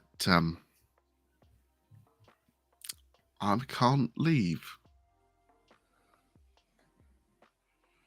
And so I'm stood there. I'm now panicking, obviously. Didn't it have one of those like pull chain light bulb things, or was that a different? No, there was one light switch right at the door. Okay. Okay. They didn't do pull chains. Okay. Okay. Well, that's a Yeah. there's a pull chain in my store. Yeah, Well, you Nick, go ahead. You do Idiot. I want to hear your story. you. I'm lame. It's so lame. And you panic. I was panicking. I was trying to feel down the walls to try and find where to go. And right behind me, I hear the sound of the door opening. And then on the wind, and it to me it sounded like it was shouted. But when you sit back and you think and you listen, it wasn't. It was more the intensity, but on a whisper on the wind. I was told to run Wow. and to get out. Mm. And I don't like it. Mm-hmm. Don't like it. And you ran? I'm guessing you didn't grab the tables on your way out. No. Okay. No, strangely, I left the tables where they were. Okay. Okay. Never go near those. No. Okay. I've never been back in that cellar since. And I'm never going to. Mm-mm. Mm-mm. They can have those tables. All right. So you're Oh, a yeah. kid, and you were a kid, right? Yes, You were I was about 10. 10 years old. You go down into a cellar by yourself. You get down there, the lights go out, you're fumbling around, and all of a sudden you start hearing voices. Mm-hmm. Oh man. Yep. Hard pass. Mm-hmm. All right.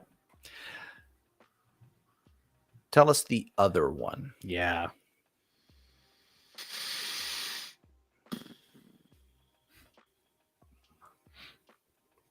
Okay. So, the other cellar story. One of Dad's churches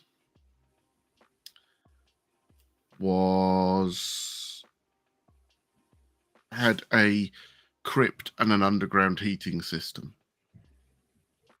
And you know how you see in old churches the elaborate grills that run down the center aisle. Well, that used to pump hot air out when you turn the heating on. Mm-hmm. And can't remember what it was and why it was, but we were in that church and Dad was filling out marriage registers ready for a wedding the next day. So there was him over the table at the far end by the altar, muttering under his voice because he'd filled it out wrong and he had to start again. And my brother was sitting knee deep in a book, oblivious to what was going on around him. Book. And so I was wandering up and down the centre aisle, and you know what you're like as a child. It's like, are you done yet?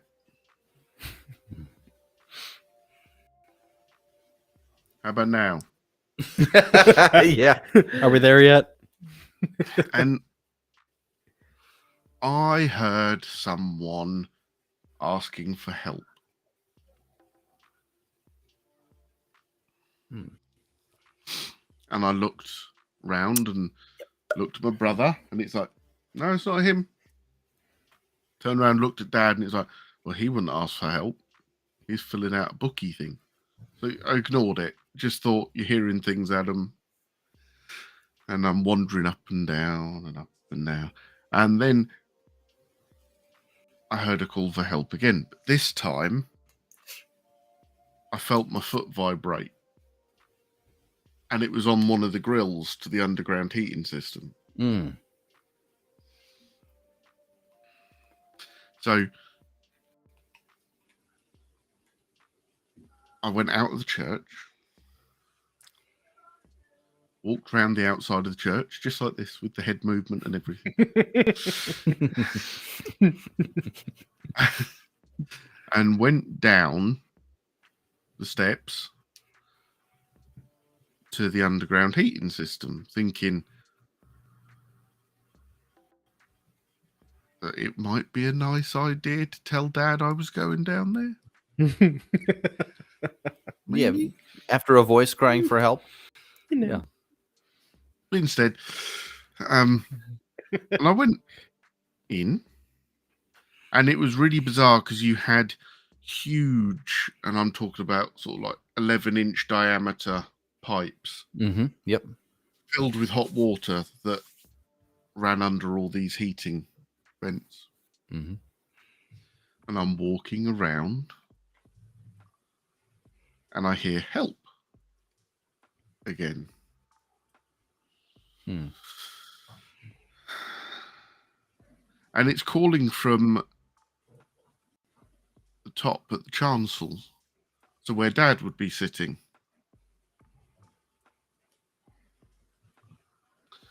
So Like to that spot underneath where he would be Or- sitting. yeah, to where the altar is. Okay. And I carry on walking, dodging pipes, thinking, really should have told Dad I was down here. And when I get to the far end, I look up, and I'm actually looking up under the table Dad sat at. Hmm. So it's kind of like, okay, he's there, but I couldn't talk. Mm. Couldn't say a word. Really? Mm-hmm. And then I had a whisper that was so close to the back of my neck that it felt like the hairs on the back of my neck could feel the breath. And it told me to get him because it needed help. Whoa. Mm. Mm. The next thing I know is Dad's jumped up off the table and fallen over because I've shouted Dad from directly underneath him.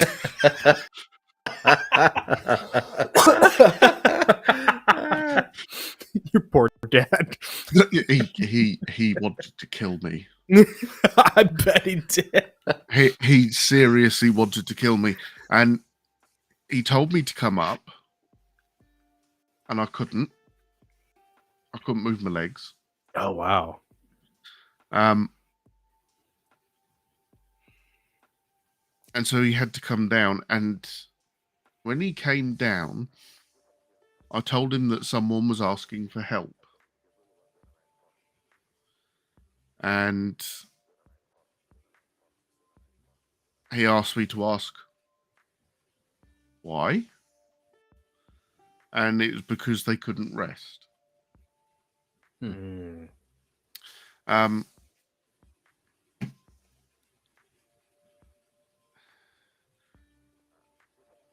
And after a couple more questions, Dad carried me out of the cellar because I still couldn't walk.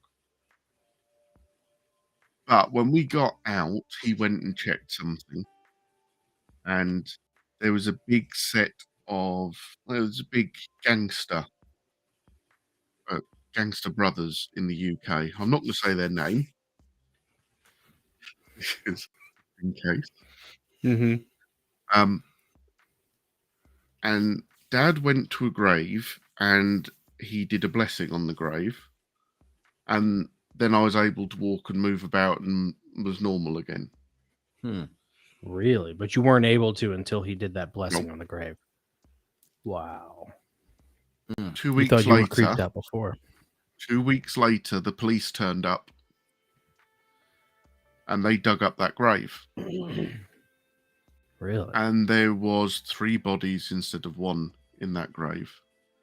Whoa. And when they investigated it, that grave was a family member to these brothers who were a gang in London, and they were 2 people that they'd got rid of.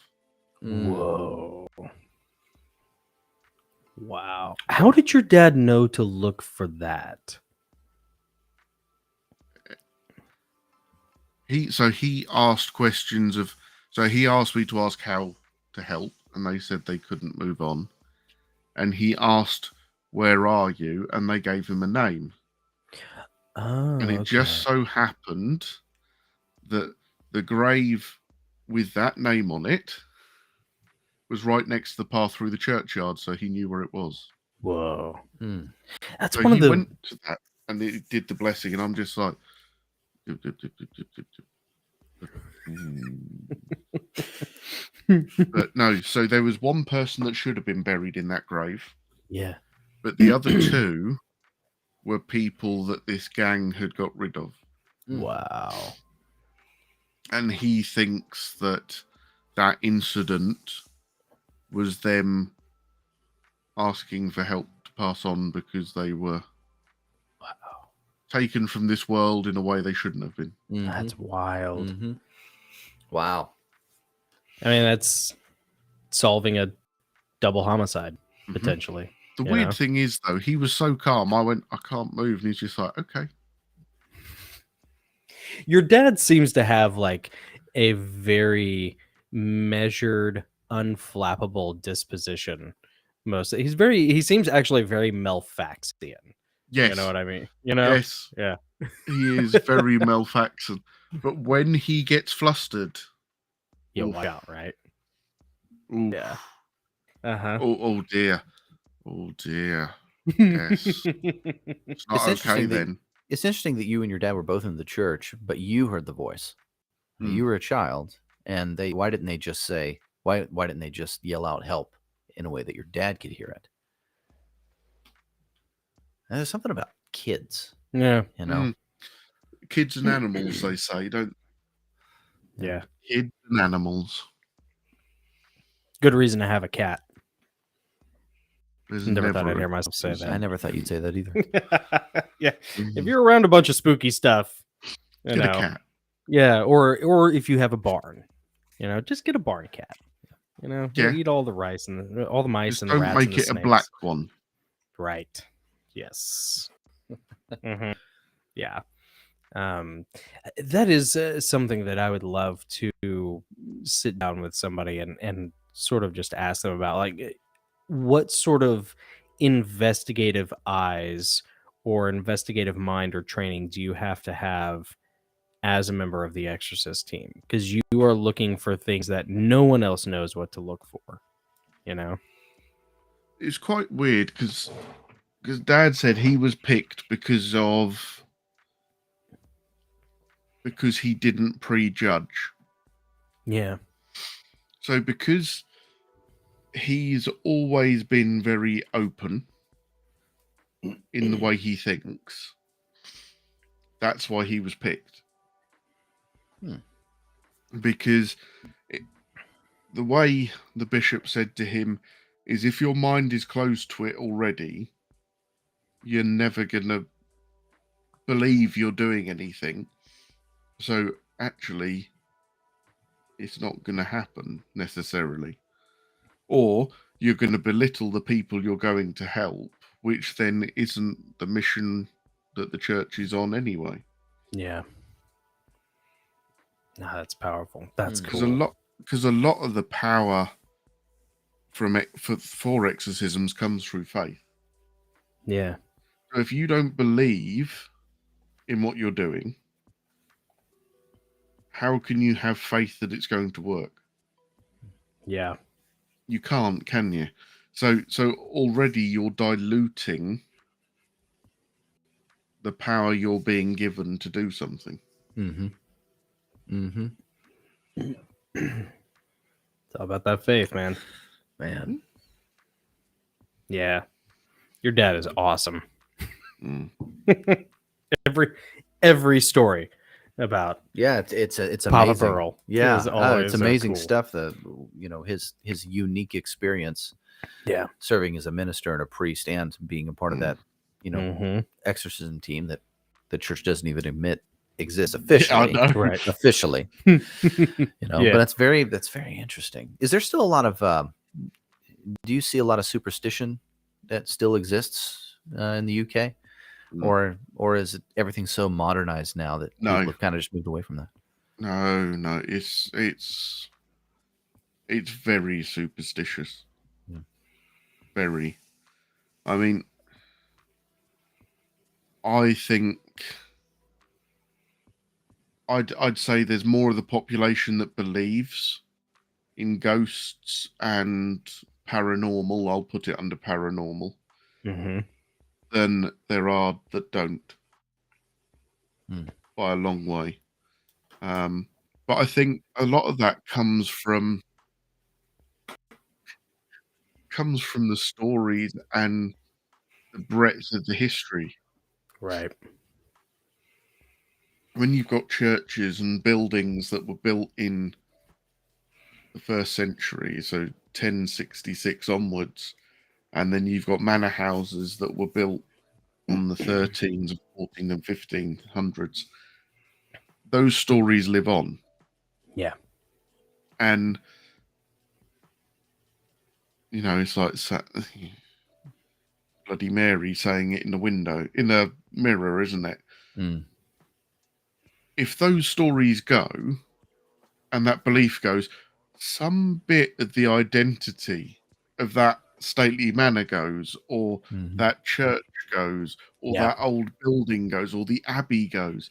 And so people believe because that's part of the identity of what that building or that institution is. Mm-hmm. Hmm. Yeah. And people don't ever want to let that go. You go to any, like, one of my employers, owns a bunch of historical properties. And you go to any antique building, and invariably there's going to be a story about, a haunting Yeah. or Oh, a yeah. ghost, and, For sure. people don't ever let that stuff go. And you'd almost don't want it to be let go of, in a way, because it is such a unique aspect of the structure's character, Yep. so. And I mean, it's England, it's Yeah. an island where, like, I dare say you cannot, trot a cubit without, like, being on top of some bones of something, Yeah. Mhm. or some ancient structure. So yeah, it makes perfect sense. What do you think happens? I mean, what do you think happens after these people, after people die? Obviously, there are destinations. There are final destinations. Do you believe people linger? Do you believe soul sleep? Do you believe, like, what's your opinion? I think that we're allowed to make that choice, just like he's allowed us to make that choice in life, hasn't he? He gives us the free will to choose our path. And ultimately, there's only one route you can follow after death. We all know that. And it involves sitting in front of a big man with a big mallet going, "You were naughty." Sorry, I have to lighten it occasionally. No, Naughty, but we naughty. we all know that there's that ultimate path. Yeah. But I think even at death, he gives us the freedom to choose the next step before the path. So is it that we get straight on that path and going straight for him? Or is it that he lets us have the choice to stay and make sure the people we've left behind are okay? Or make sure or watch over somebody as a guardian angel? Or is it that in some cases people are made to stay behind as a guardian angel to pay for sins in this life? Oh, yeah, maybe. Kind of a purgatory of sorts. Yeah. But one I believe will be of your own choosing before you get to that sort of what I'd call official stage. Got it. A supernatural community service Yeah. that must be performed. Yeah, that they have to wear big orange reflective jackets while they're doing it. Yeah. Naughty. Back you go. Well, and the thing is, a lot of people who are watching this would, they would be pretty stringent in their opinions, and they wouldn't believe that, or they would disagree, with Adam. But Adam and I have talked multiple times about things like the restitution of all things, and the thing that I would caution anybody about is, Adam has seen some pretty wild stuff, so like a lot of that are things that, mainline church doctrine, you would not hear that from the pulpit at all. But it's like, and how many of those people have had the same experiences that Adam has had? Mhm. I mean, whether you plant your flag on that hill or not, it's something to think about. When a combat veteran gives me advice, or their thoughts on how to survive a gunfight, never having been in an active gunfight, You'd listen. I listen. Yeah, for sure. Yeah, I at least take it into consideration. So, Yeah.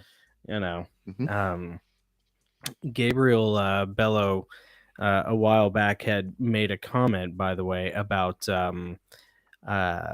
your dad's lost time incident. And he had mentioned that is a pretty common thing with UFOs. Mhm. And so, yes, Jay, we are still live. Yes. Thank you. Yeah. Welcome back. Hi. Welcome back. Welcome back. Welcome back. Still here. Yeah, Goslings. still here. Going strong. So that brings up something that we definitely wanted you to talk about again. Adam Burrell, you and your wife have seen a UFO. Oh yes. Please, sir, do go on. Regale us. driving home late at night, and there's lights in the sky, and we're all used to seeing lights in the sky, the flashing lights on a helicopter, the various multicolored disco lights of an aeroplane. That's awesome, Mama Shay. I'm trying to see one too. Yeah. Oh, wow. Cool. And these were different. They were in a triangle. So it was an absolute perfect. Oh, I'll do it with the camera. There it is. Triangle. There we go. I got there in the end. And it was like 3 big lights underneath this triangle. And it was absolutely stationary. And I went,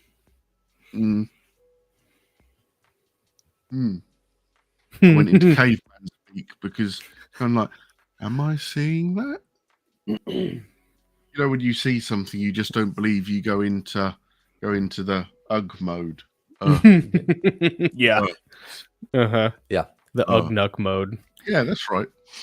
So were the lights under like the at the corners? Yeah, one on each craft, or are they corner clustered at the underneath. center? Underneath, one on each corner. Okay. Yeah. And looking back, the way I'd think about it is you couldn't see a fan or anything else in there, but in the Avengers movies, you've got the big carrier that's flying, haven't you? Mm-hmm. And if you look from underneath, you've got those huge ports where the propellers are keeping it in the air, haven't you? Mm-hmm. Now, you couldn't see propellers or anything else. It was just light coming out of them. But that's what I'd liken them to, the size of it compared to the rest of the craft. So huge ducts, ports, lights. How big do you think the craft was? Huge. How high up was it?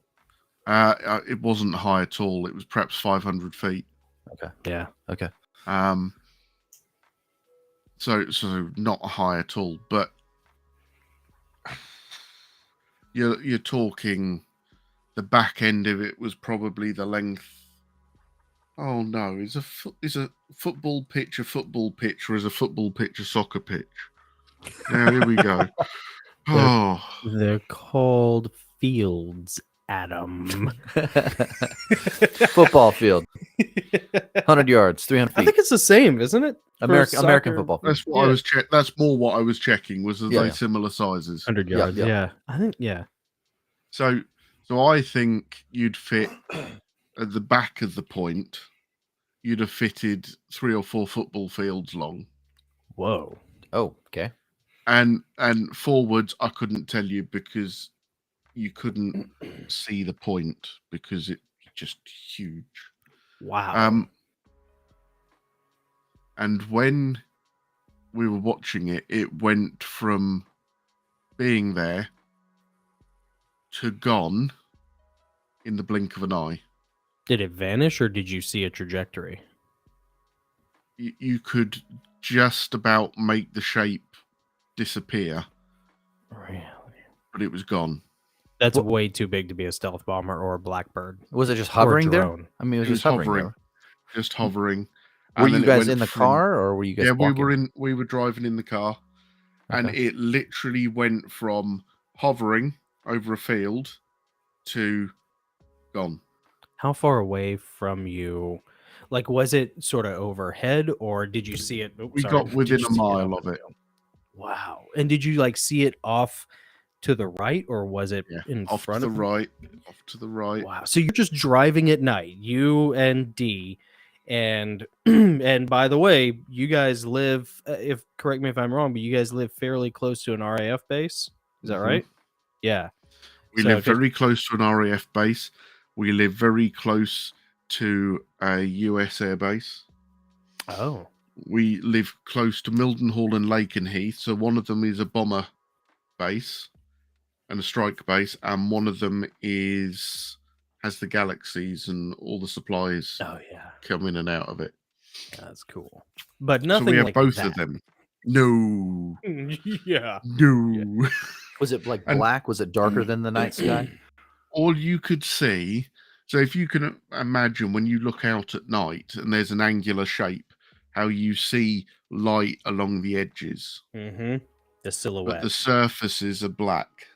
Yep. So it's almost like someone's drawn the shape in the sky in light.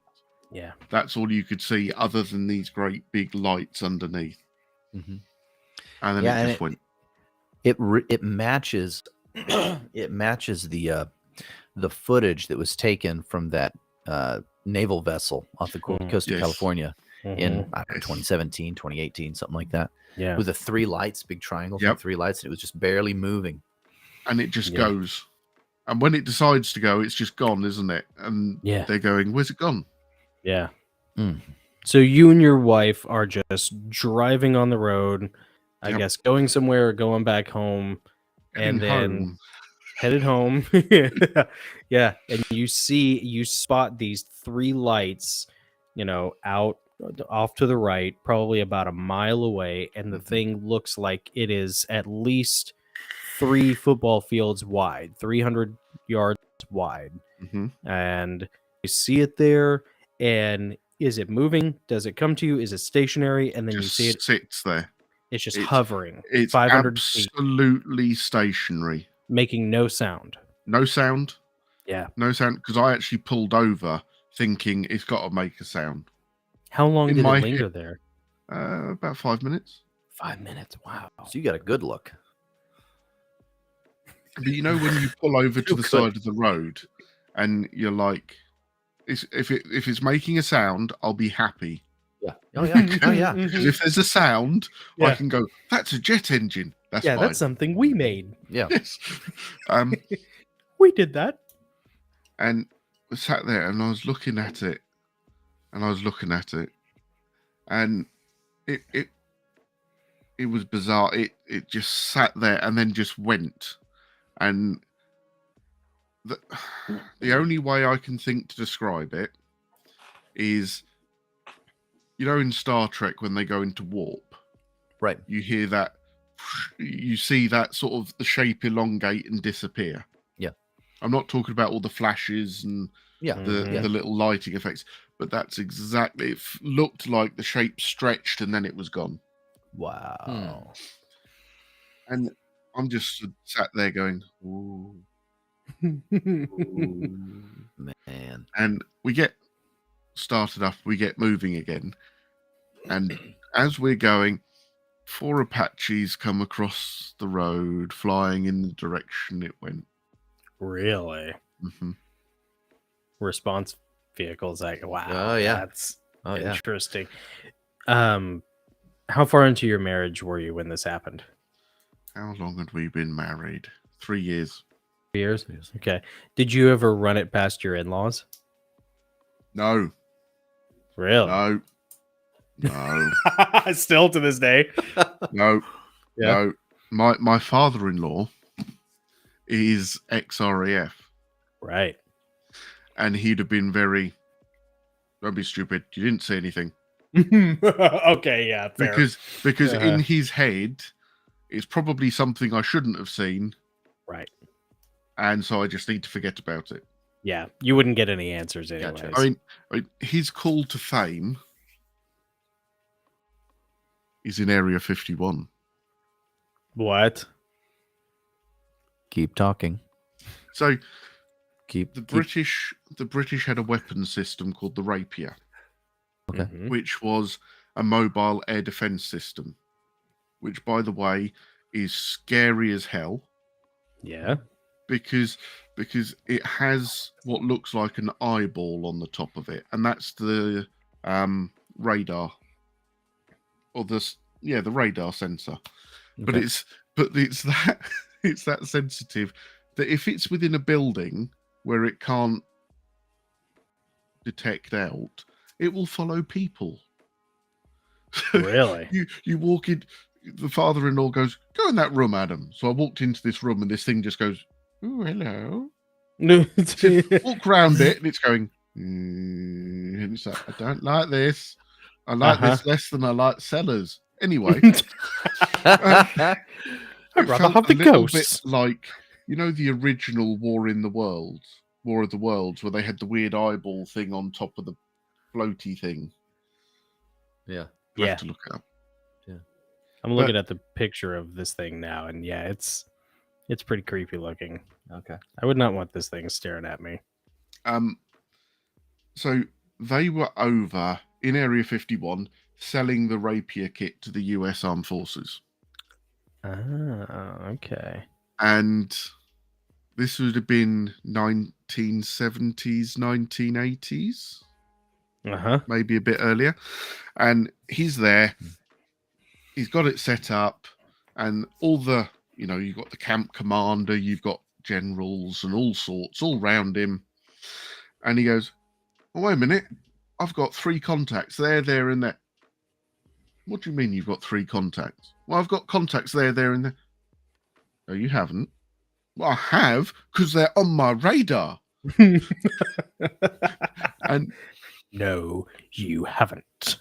turns out he was Potter. tracking one of the stealth. Oh wow! planes. Really? They thought we're all fine, and he got thrown off the base Oh, that's funny.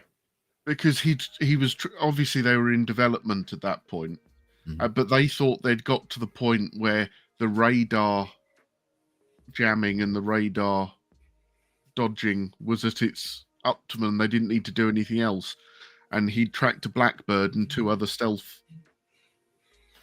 aeroplanes, and so they had to go back to the drawing board, and they weren't very happy with him. Talk about doing your job too well. He said, going to Area 51, he said it was bizarre because there was too many people there.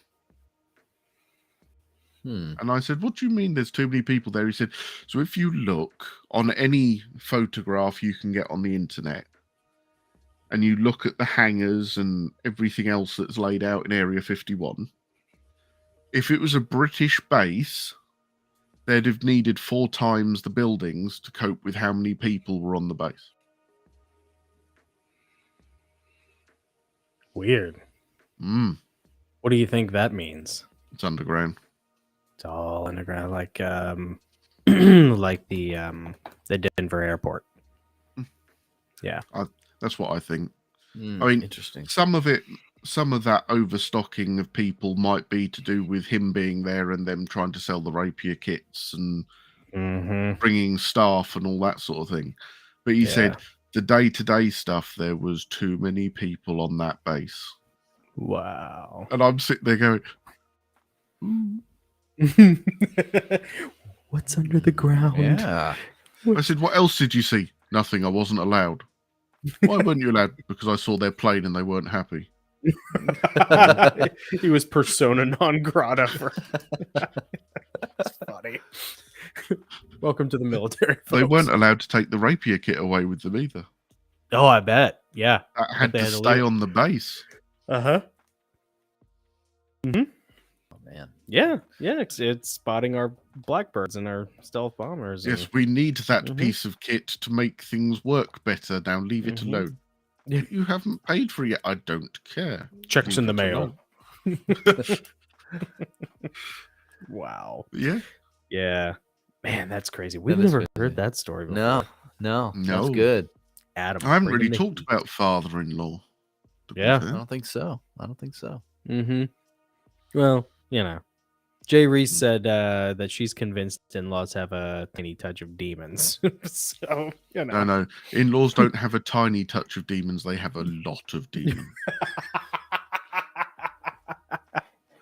Yeah. Yeah, they were actually Shannon and Jay were talking about that, talking about their UFO experiences earlier. Shannon said she had one in Pensacola Beach, and then Jay Reese Bradley said that was where she saw the bloodiest moon ever, blood red.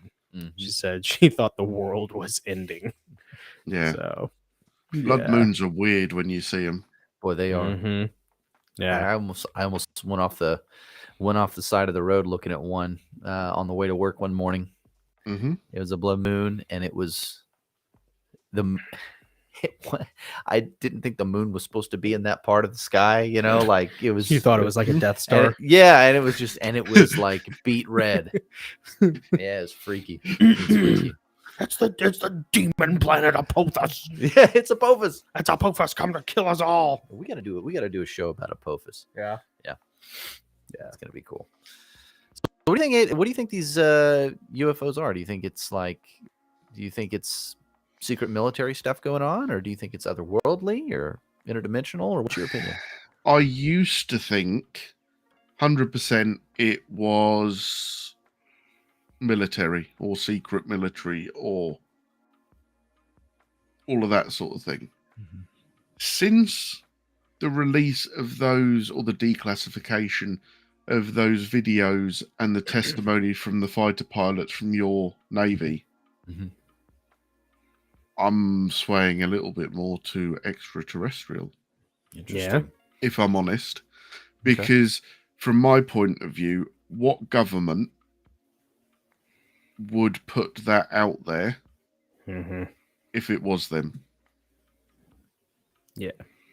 Even as a red herring, that would draw too much attention back. My opinion, but or it's a bit of both. And some of it is extraterrestrial and some of it is governments. But then again, when you look at people like Elon Musk, and who's to say some of it's not them? Yeah. With their wealth and resources and everything else, they've already got people. You know, you've already got Richard Branson going to be sending people to space. Yep. And Jeff, I can't ever remember his name. Bezos. Thank you. Bezos. Yep. Doing the same thing. Who's to say they're not in their own little procurement and development? For sure. And maybe they work hand in hand with those interdimensional beings. And for sure, Elon Musk is. I mean, Yeah. he's up there. And then you go down the group of people who are secretly controlling the world, and are they all actually working together? Yes. Will they still work together when Harry joins them? You know what I mean? Or when Megan shows up to ruin it all. Oh, her voice. Her voice is just awful. You know, I remember the first time I saw her on the season 2 premiere of Fringe, and I just thought, wow, man, she's like she's the prettiest girl I've seen since Rona Mitra, who's one of yours, by the way. Mm. And then her attitude was just like, take it back. Even in that show, like Yeah. I was just like, Her attitude sucks. yeah, it sucks. You know, yeah, whatever. You know, Yeah.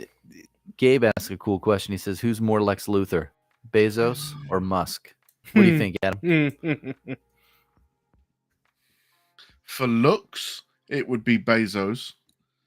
But for attitude, I'd have to go with Musk. Yeah. Yeah. That feeling of looking down the nose at everybody and what I want is more important than anybody else's happiness. And he's very vocal and articulate about it. You know? Yeah. Like Bezos just kind of hangs out in the back, and you find out about stuff that he's doing. Yeah. You know, but Musk will tell you about the stuff that he's doing. Oh yeah. He'd be the villain. He'd be the Bond villain, wouldn't he? No, Mr. Bond, I'm going to tell you my whole plan before I then let you die. You've escaped. Before I turn on the laser and then walk away, let my fembots destroy you. Oh, exactly. Well, all right. Yeah, Musk is like, clearly he's up to no good, and he's like, and he kind of wants to talk about it. Yeah. You know, and put his little spin on it. Thinks he's untouchable. Is what Yeah. it comes down to. You just have to look at how he's acted over Twitter to know that he thinks he's untouchable. But they're going to sue me for $1 billion. Huh? Try. See what happens. Yeah. Okay.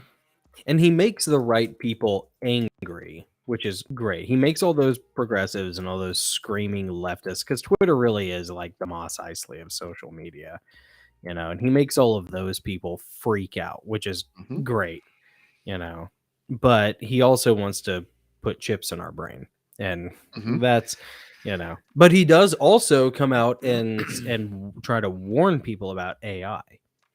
You know, he's like, everybody's like complaining about, you know, this or that on social media and like no one's talking about the dangers of artificial intelligence. It's like, oh, why are you telling us about that? What did you cook up, Elon? Yeah, you know? no kidding. And that was my first reaction is AI is in its infancy. What are you panicking about already? Right. Yeah. If you're trying to warn us, you know, did you, what have you start done? the fire? Yeah. What have you done? You know, yeah. You know, the minute I heard him mention it, it was like, so how far in advance have you gone that people don't know about? What have you got contained that we don't know? Yeah. Because you had to contain it. It almost makes me think that like the Mark of the Beast sort of thing. I was listening to, I think it may have been a Ryan Penderson or Thomas Horn video earlier today, but it made me think that the Mark of the Beast thing might end up be that whole downloading your consciousness thing, you know, the basically the Matrix, the thing they've been warning us about for 20 something years now, 25 years, you know, as hokey or as hackneyed as it sounds, you know, because you think, you know, if you take the Mark of the Beast, you can't be saved, you know, well, that's never been done before. There's never before in the Bible been a warning about, you know, aside from blaspheming the Holy Spirit, that like you're too far gone, you know.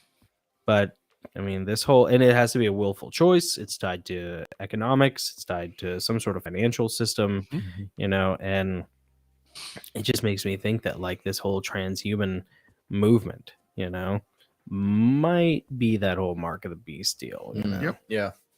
Yep. And I think it will be the biggest mistake we ever make. Yeah, I do too. Do you think that Do you think that we're in that end times part of the Bible? Do you think we're coming into that at all? Or do you think it's a ways off still? I think it's approaching. Yeah. But part of me hopes,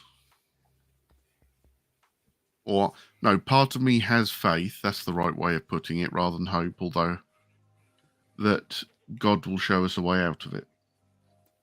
Yeah. Or give And- us the British strength to endure. And he's helping us find a way out of it, might be helping us find a way through it, not necessarily out of it. Yeah. But things are moving so quickly. Accelerating. And yes. And if you think about our past, things have always developed at a pace that people can get, or people grow with that pace of development. So, so we went from using a stick to hit people Mhm. to a sharp metal stick to hit people. But in that instance, all we've done is progressed what the stick was. And at the same time as that stick got sharp, we started bolting metal plates to us to combat the sharp stick. Mhm.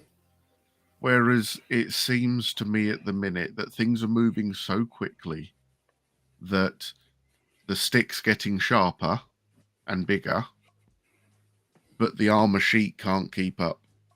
That makes And sense. it seems to me that things are going that quickly. We haven't actually sat back and thought, how can we protect ourselves? What are we doing? What's our fail-safe? What's our ability to stop this roller coaster? Yeah. Whereas, let's be honest, if someone was hitting you with a sharp stick and your armor was getting dented, you'd get on your horse and go run away and ride away very quickly. Yeah. And there's nothing anyone could do about that. But nowadays, they'll still come out. You know, there's going to be a faster car, or someone's going to have a bigger aeroplane, or a carrier strike force that can chase you down regardless, or an intercontinental nuclear weapon, or just a normal weapon. Can be the same thing. And it's like, we haven't grown with where our technology has taken us. Yeah. And I think we haven't grown emotionally and, socially. I mean, you emotionally, I don't think the human race is ready to have missiles and things that can reach all the way around the planet. Because we know what we're like. If someone annoys us enough, that temptation to push that button will come along. Yeah. No matter what safeguards and which country it is, someone sooner or later will push a button. Yeah. Do you think Putin's going to push a button?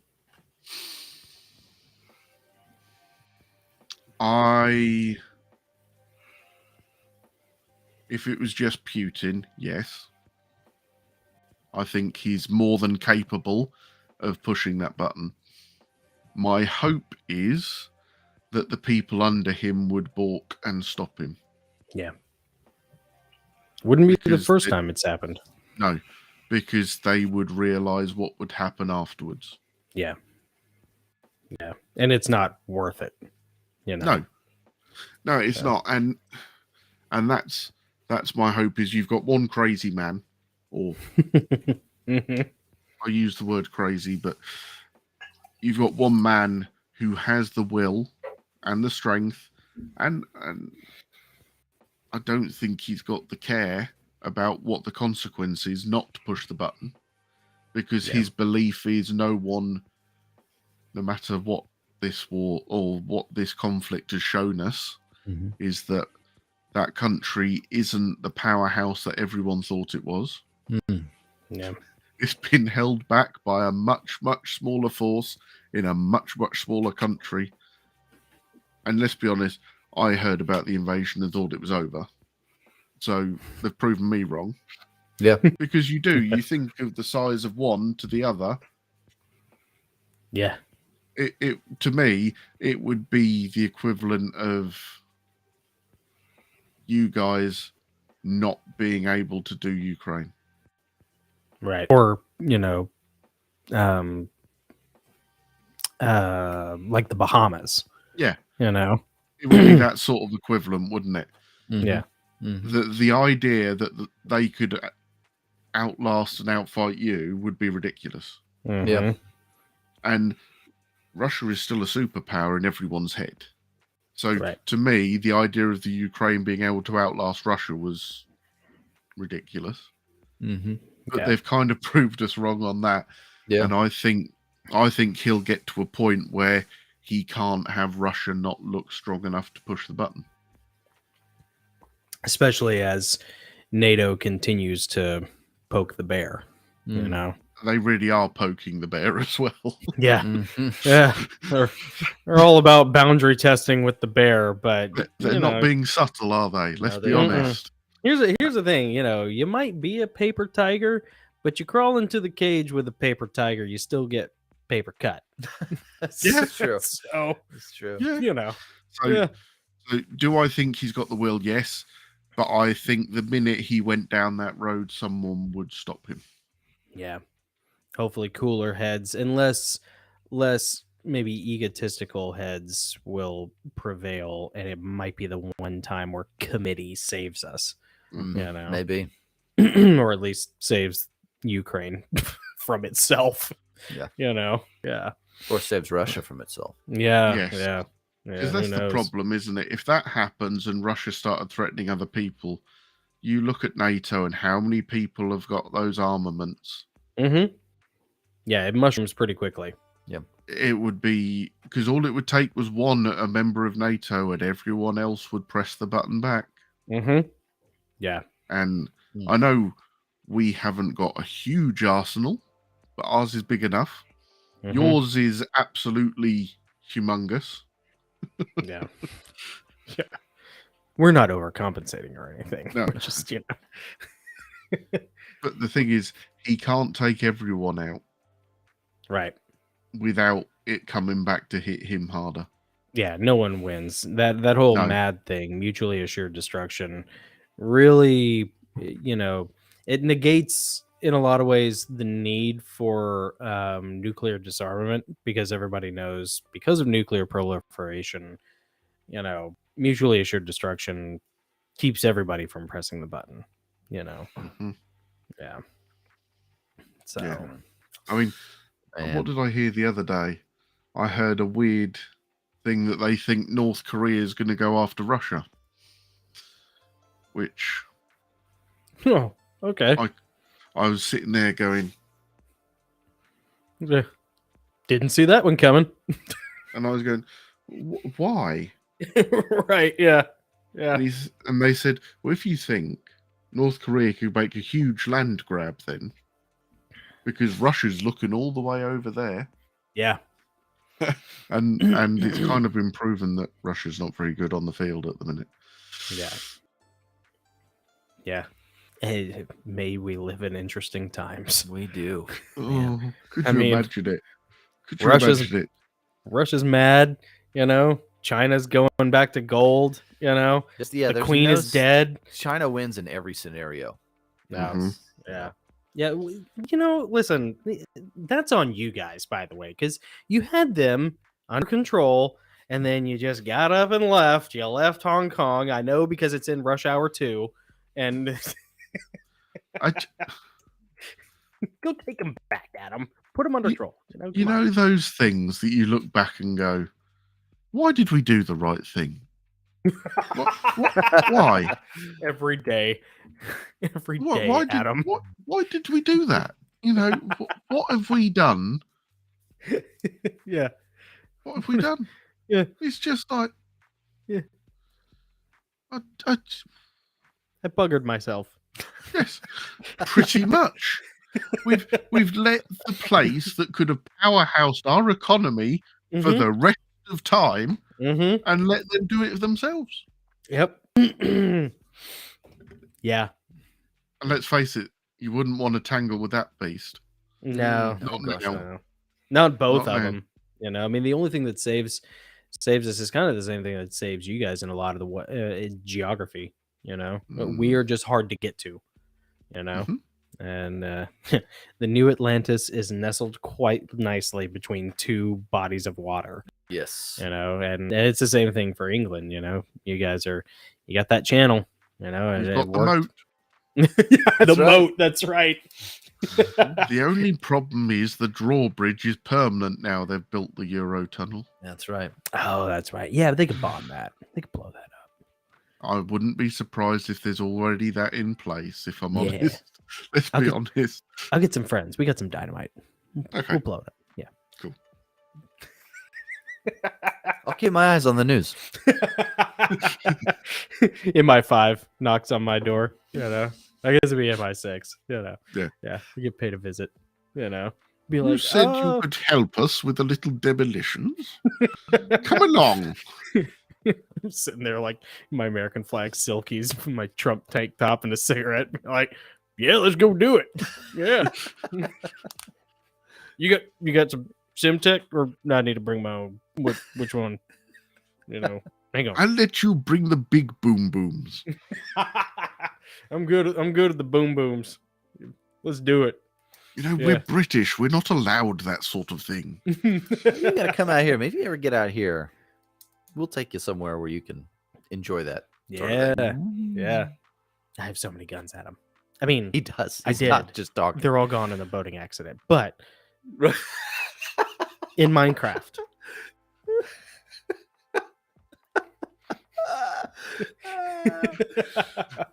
All right. Adam, I know it's getting late, buddy. We went for 2.5 hours. This was awesome. Yeah, Thank you. man, thank you Has it so been much. that long? Right? I know. The only reason I know is because I've had to pee for the past half hour. Oh, Oh, okay. I'm actually doing pretty well this time. Yeah, Nick's normally I'm eyeballs the aren't one floating. Yeah, normally I'm the one that's like, we gotta go. Yeah, Explode. I watch his knees bounce, you know, under the table. That's how I know, and I can see him start to get a little squirmy, fidgety, I'm already fidgety. I'm fidgety. like I know, a guys. 9-year-old I'm in super fidgety. church. Yeah, you but when it gets to the end of the stream, and I really have like old man bladder, you know, I'm like, my knees go up and down. The microphone's over here like shaking. I see him start crying yellow tears. I see little minnows swimming around in his And glasses. I know, and at first, you know, when we first started doing this, I thought, and there needs to be some sort of code, some sort of signal, like some sort of wrap it up signal, or you know, thumb the nose, the ear, whatever. But no, he would look at it, he would ignore it, and just smile and keep going. I'd make it a game. What's the try and point? see Yeah, how of long course. I could keep him course. going. See if I get my brother to piss himself. You know? And I love him. And I like him. That's the thing. But I'm still his brother. You still got to mess with him. You know? Yeah. I mean, come on. Right? Adam, where can people find you if they want to contact you about maybe being their narrator for the audiobook version of their latest novel? I'm on Instagram. Yep. As Adam Narrates. I believe it's Adam Narrates. I'm useless at this bit. That's all right. We're going to throw it up on the screen. See, there we go. See, this Nick's just so much more prepared than I am. No, I think Same. So. Thank you. Yeah, Adam narrates. Yep. Hit me up on there or on ACX as Adam Burrell. Yeah. 2 R's, 2 L's. Yep. That's right. Double R, double L, double barreled. Oh, yeah. Love that. Double barreled whiskey cask. And then your wife, does she still do the resin stuff? Yes, she does. Where can people find that? Because those are That's amazing. Resin by Dreamer on Instagram. Yeah. Yeah. Resin by, is it _ Dreamer? Resin _by _Dreamer. Yeah. And Adam's wife Dee makes amazing resin products, great promotional material, great dice boxes, Die, if you're she makes into dice. D&D, just all sorts of really cool stuff. And that's just like the early stuff. She's gotten, I checked in on it maybe about a month or two ago. I saw some pretty cool things that she's doing. Yeah. And she made some stuff for me. She made some stuff for Heavenly Realms, and killer stuff. You guys are both She's quite got the a little cry cup entrepreneurs. machine now. What is it? Cry cup machine. What's a tri-cut machine? What does that do? You can design things on the computer and then it'll cut it out in vinyl and shape Oh, it, neat. and then she yeah. puts that in resin. Oh, that's cool. Very cool. Okay. Mm. Yeah, awesome. Yeah, Shannon wanted us to link it. I tell you what, Shannon, you could definitely find it on. You can find Dee's account on Adam's Instagram and mine, and probably Nick's as well. Maybe on the Goslings. But yeah, I'll see if I can't send you to it. She is awesome. Yeah. So Yeah, it's cool stuff. She made us like a couple coasters. She made bookmarks. Yeah, Just cool little yeah. like promotional things. yeah, Really cool. yeah, it's a lot of fun. Yes. That's Pretty right. awesome. Anything else you want to say before we call it a night, Adam? Just great to see you both, and thank you for having me. You too, buddy. It's great to see you, man. We love you. Thanks for and coming you are on again. Always so much fun. So we are honored. All right, buddy. Well, good night. It's probably almost morning there. Yeah, the sun is coming up. The Quarter past demons are one. fleeing. Past one. Uh-oh. Oof. Yeah, ouch. Hard. Adam's got a normal job now too that requires a little bit of dexterity. So new job going all right. Yes, I'm there for 7 o'clock tomorrow morning. Oh baby. All right. But All okay, right. before I go, I'll tell you one story Ooh, about yeah. a customer in my new job. okay. Cool. Lady drives up in her Porsche 4x4. So, nice car. Nice car. Yeah. Mm-hmm. How much are the tyres? They are £755 per tyre, madam. Oh. Well, why are they that much? They're only to make it look pretty to stop the rims getting damaged.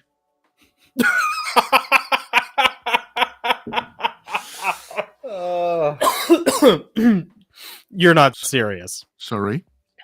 Well, they're only there to stop the rims getting scratched on the road. Oh boy.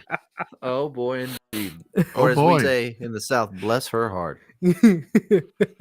Well, May the And I queen actually keep her had- crumpets. I had to do a full explanation on what tyres do. So she is what you might call a repeat customer. Mm, If you play it right. mm. Yeah. Wow. Wow. This kind of I- reminds me. Go ahead. Go I ahead. just had to sit there and I was looking at her going, what? Yeah. Yeah. Uh-huh. You have to look around to see if anybody else is privy to the conversation. So you make sure that you're not either A, being gaslit by a friend and pranked, Mhm. or you're not like being, or having a hallucination. Mm-hmm. Yeah. Yes. Yeah. It sort of reminds me of when I worked in the gun shops. I had a guy come in first month of the first gun shop I worked at and was like, I got this Smith & Wesson shield and it's just really hard to like load the magazine, and I was like, oh, well, yeah, it's a single stack, and you have it in 40. So the spring's going to be pretty stiff. And, let me show you how I do it, and then you show me how you do it. And so he started showing me how he did it, and he's loading the bullets in backwards. Oh my gosh. I'm like, there you go. Oh my Yeah. gosh. Yeah. But the tires are just there to make it seem pretty. So you're not scratching up your rims. Yeah. So, Thank you for that anecdote. It makes End it on a bright note. yeah, I appreciate it. it makes you really appreciate your wife, doesn't it? Because you think about the nightmare that husband has to live through every day. Uh, It's just a problem he throws money at, apparently. Yeah. You know what? What am I talking about? This is a perfect woman. Yeah. Adam's deadpan stare says it all. But it's just I didn't witness this one. Yeah. I got told this one by my boss, but he was visiting a centre, and this man, not a lady this time, man, couldn't understand why his engine didn't work properly. And he'd got it to the centre, and there was smoke everywhere, and it wasn't pretty. And they said, took the top off the oil to find it overflowed. They'd filled it right up to the top with oil. Oh boy. Oh. Wait. Vegetable oil. Oh my gosh. Because it was cheaper than going and getting it from the car dealership. Awesome. Oh my goodness. Was it a Porsche too? It was a BMW M5. Oh. The bad bit of that story is he phoned his wife, who came and picked him up. Mm-hmm. Now, he was in jeans and t-shirt. She was in a suit. So definitely the kept husband. I see. And she went, "Don't worry, love. Let's go get you a new car."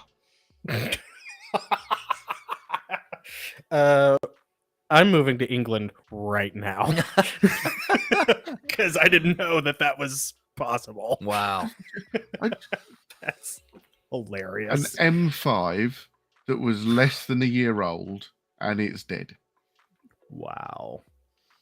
Jeez. What do you guys like before we let you go? Like, what do you guys do with that vehicle? Do they just abandon it? Does a dealership come and take it back? Like, what happens? We scrapped it. Yeah. You got a new BMW M5. Just needs a new motor. I wish. The insurance company got involved, and it got made into a cube.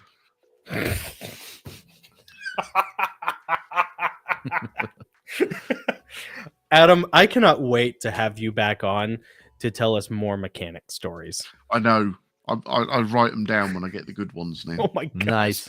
I thought we had hit the jackpot with the Exorcism stories and the UFO stories, but we might have turned over a new petal of the onion here. Don't worry, I'll be writing them down. Fantastic. I love it. Fantastic. I'll send you pictures if they're really bad. Oh, Please. Yes. Look at Yes. this. I think you could have a whole Instagram channel of just goofy mechanic shop stories. Mm-hmm. Yes. Yeah. Yeah. Grease monkey hell. You know. Yeah. Writing it down. Write that down. Trademark. Naughty. All right. Adam Burrell, narrator extraordinaire, our dear friend, first of the honorary Goslings. Great and dear friend. Always good to see you. We're going to let you And get you. some sleep. Thank you. No, thank you. You bet. See you later, bud. See you later. Bye. How awesome is that? Oh, he's great, man. Yeah. He's so great. Adam is always a delight to have. He has such a great disposition, always has something good-natured to contribute, lots of wisdom and funny stories. Yeah. And he's a great aspect of your support network. Yeah. You know. And he's good. He's what he does very good with the narration. Oh, yeah. I mean, we've talked about it a bunch in the past, but truly, if you are looking to elevate your work, Adam on ACX and Instagram, Adam narrates. Yeah, reach out to him. Yeah, he is absolutely worth it. So, and real quick, for anybody, if you've enjoyed this, don't forget to like and share, subscribe, do all that stuff, share the video, leave a comment, do all that stuff because it helps deepen our digital footprint. And it really, really makes a big difference. So thank you. Yeah, thank you guys. And also, before we go, we're going to do some tail end obligatories. Well, this isn't really obligatory. We like to do this. Yeah. A shout out to our patrons, Jerry, Shannon, Yeah. Roseanne, Adam, and Mike. Yeah. Thank you guys. I think I saw everyone on the chat actually. They Yeah, were just all about. joining us. Man, it's a great chat too. Yeah, Uh, just about. We even had another guy in the comments. Yeah, we had some new people Mhm. joining us in the comments as well. The Pronto. Let's see who else we got.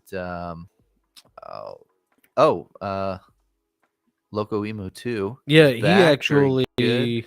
I think Loco Lynn Emo Etheridge 2 was back. Thank you, Lynn. Mhm. Joy Payne, that's my mom. Hey, mom. Hello. Thank you for Yeah. watching. Appreciate it. Good comment, by the way, from your mom about holy water being a sort of simulacrum for the baptism Yeah. thing. That was Yeah. good stuff. Yep. And Gabe Bello. Yeah, Gabe was here. Gabe Bello. And we're going to be next week. You're going to see our interview with Gabe Bello. Yeah. Same time, 4:30 next Sunday. Phenomenal, talking about the metaphysics of music, and music is spiritual warfare. Yeah. It's great. And we go down some rabbit holes too that are really cool. Yeah, it really was a lot of fun. Yeah. It was a We great thought that conversation. was going to be like a 1-hour interview, and it ended up being the longest interview we've ever had. 3 hours. It almost Yeah, was 3 It's hours. almost 3 hours. Yeah. Yeah, so It's you guys are in fantastic. for a lot of fun, or if you hate us, rambling. So, That's right. but Gabe was awesome, man, and it was really.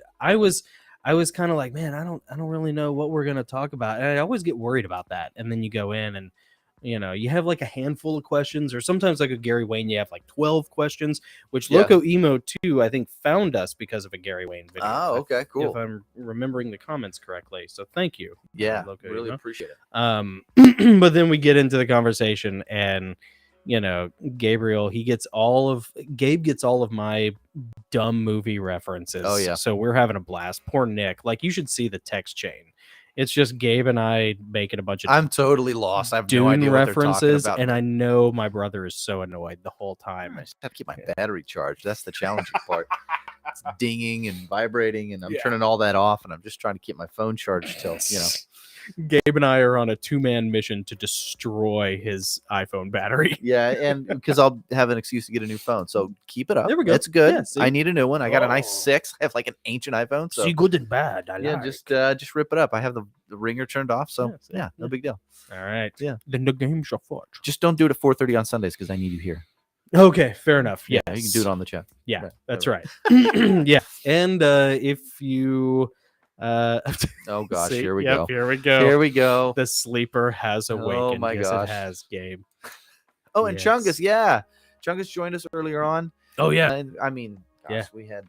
this was a great chat. You guys, the chat here was awesome this week. You guys were all talking to each other. Yeah. We love to see that. We try to incorporate those when the interview is, if the interview flags a little bit, we try to incorporate those into it as best we can. But sometimes the nature of the interview is going so well that we don't really have the ability to. So we're really happy to see you guys all interacting with each other on the chat, and that because this is a digital speakeasy, so we Yep. don't want it just to be me and Nick who are communicating. We like to see everybody talking. Mhm. It's really great. And if you don't see your name on this list right here, Mm-hmm. you need to become an honorary Gosling. Go to patreon.com/the Goslings. That's with 2 S's. 2 S's. 'Cause We don't do two of multiple us. tiers. It's just like one thing. It's the price of a cup of coffee. It's $5 a month. Yeah. And it's going to help us make the show better. Yep. Get better guests, bring you guys more content. Yep. You can go there and you see all the perks and everything that we do. But we would love to have you in that community because we're, uploading and posting and sharing things throughout the week. And it's a great, great, great community. So hope you guys do that. You can also get t-shirts, of course. Mm-hmm. At that, I hate saying the-goslings.creator-spring.com. I mean, Yeah. the link's in the description. It's if you basically want t-shirts, Teespring. right? And you get like discounts on t-shirts if you're a patron. So Mhm. there's that too. Yeah. And that's all I have. Yeah. Oh yeah. Well, you already said it. Please like the video, share it, Yeah. and if you leave a comment after this live stream is over, leave a comment that'll help YouTube Yeah. know that people like this video and they'll show it to more people, and that's what we want. We want Yeah. more people in this community, more people in the chat and future live streams. So please do And that. we try to stay on top of the comments, outside of the live stream, the comments that happen throughout the week. A lot of times I end up replying to those. Same. But Nick and I, we We tag team that. Yeah, I don't really think we try not to leave any comment unrecognized. Jay Reese is laughing at So- my i6. Yes. Laugh at my i6. You know why I have it? So here's the thing. I had an i6 a few years ago, and I got all pompous about hating technology, and so I said I'm going back to a flip phone, and I did. Mhm. We went to flip phones, Mm-hmm. and I had my flip phone, and I wore it out until it broke. It actually flipped and finally snapped. And I'm too cheap to just go buy a new. I said, fine, I'm just going to go back to the smartphone. But I went back to the old device that I already had. I didn't Back to want to the have to old spend. And I'm watering going to do the hole. same thing with this until this is dead, Yeah. crushed, broken, and doesn't work, which is really close. I'm staying with the i6. I'm Yeah. a late adapter to everything. I hate technology. Same. It's the mark of the beast. Yeah. I hate it.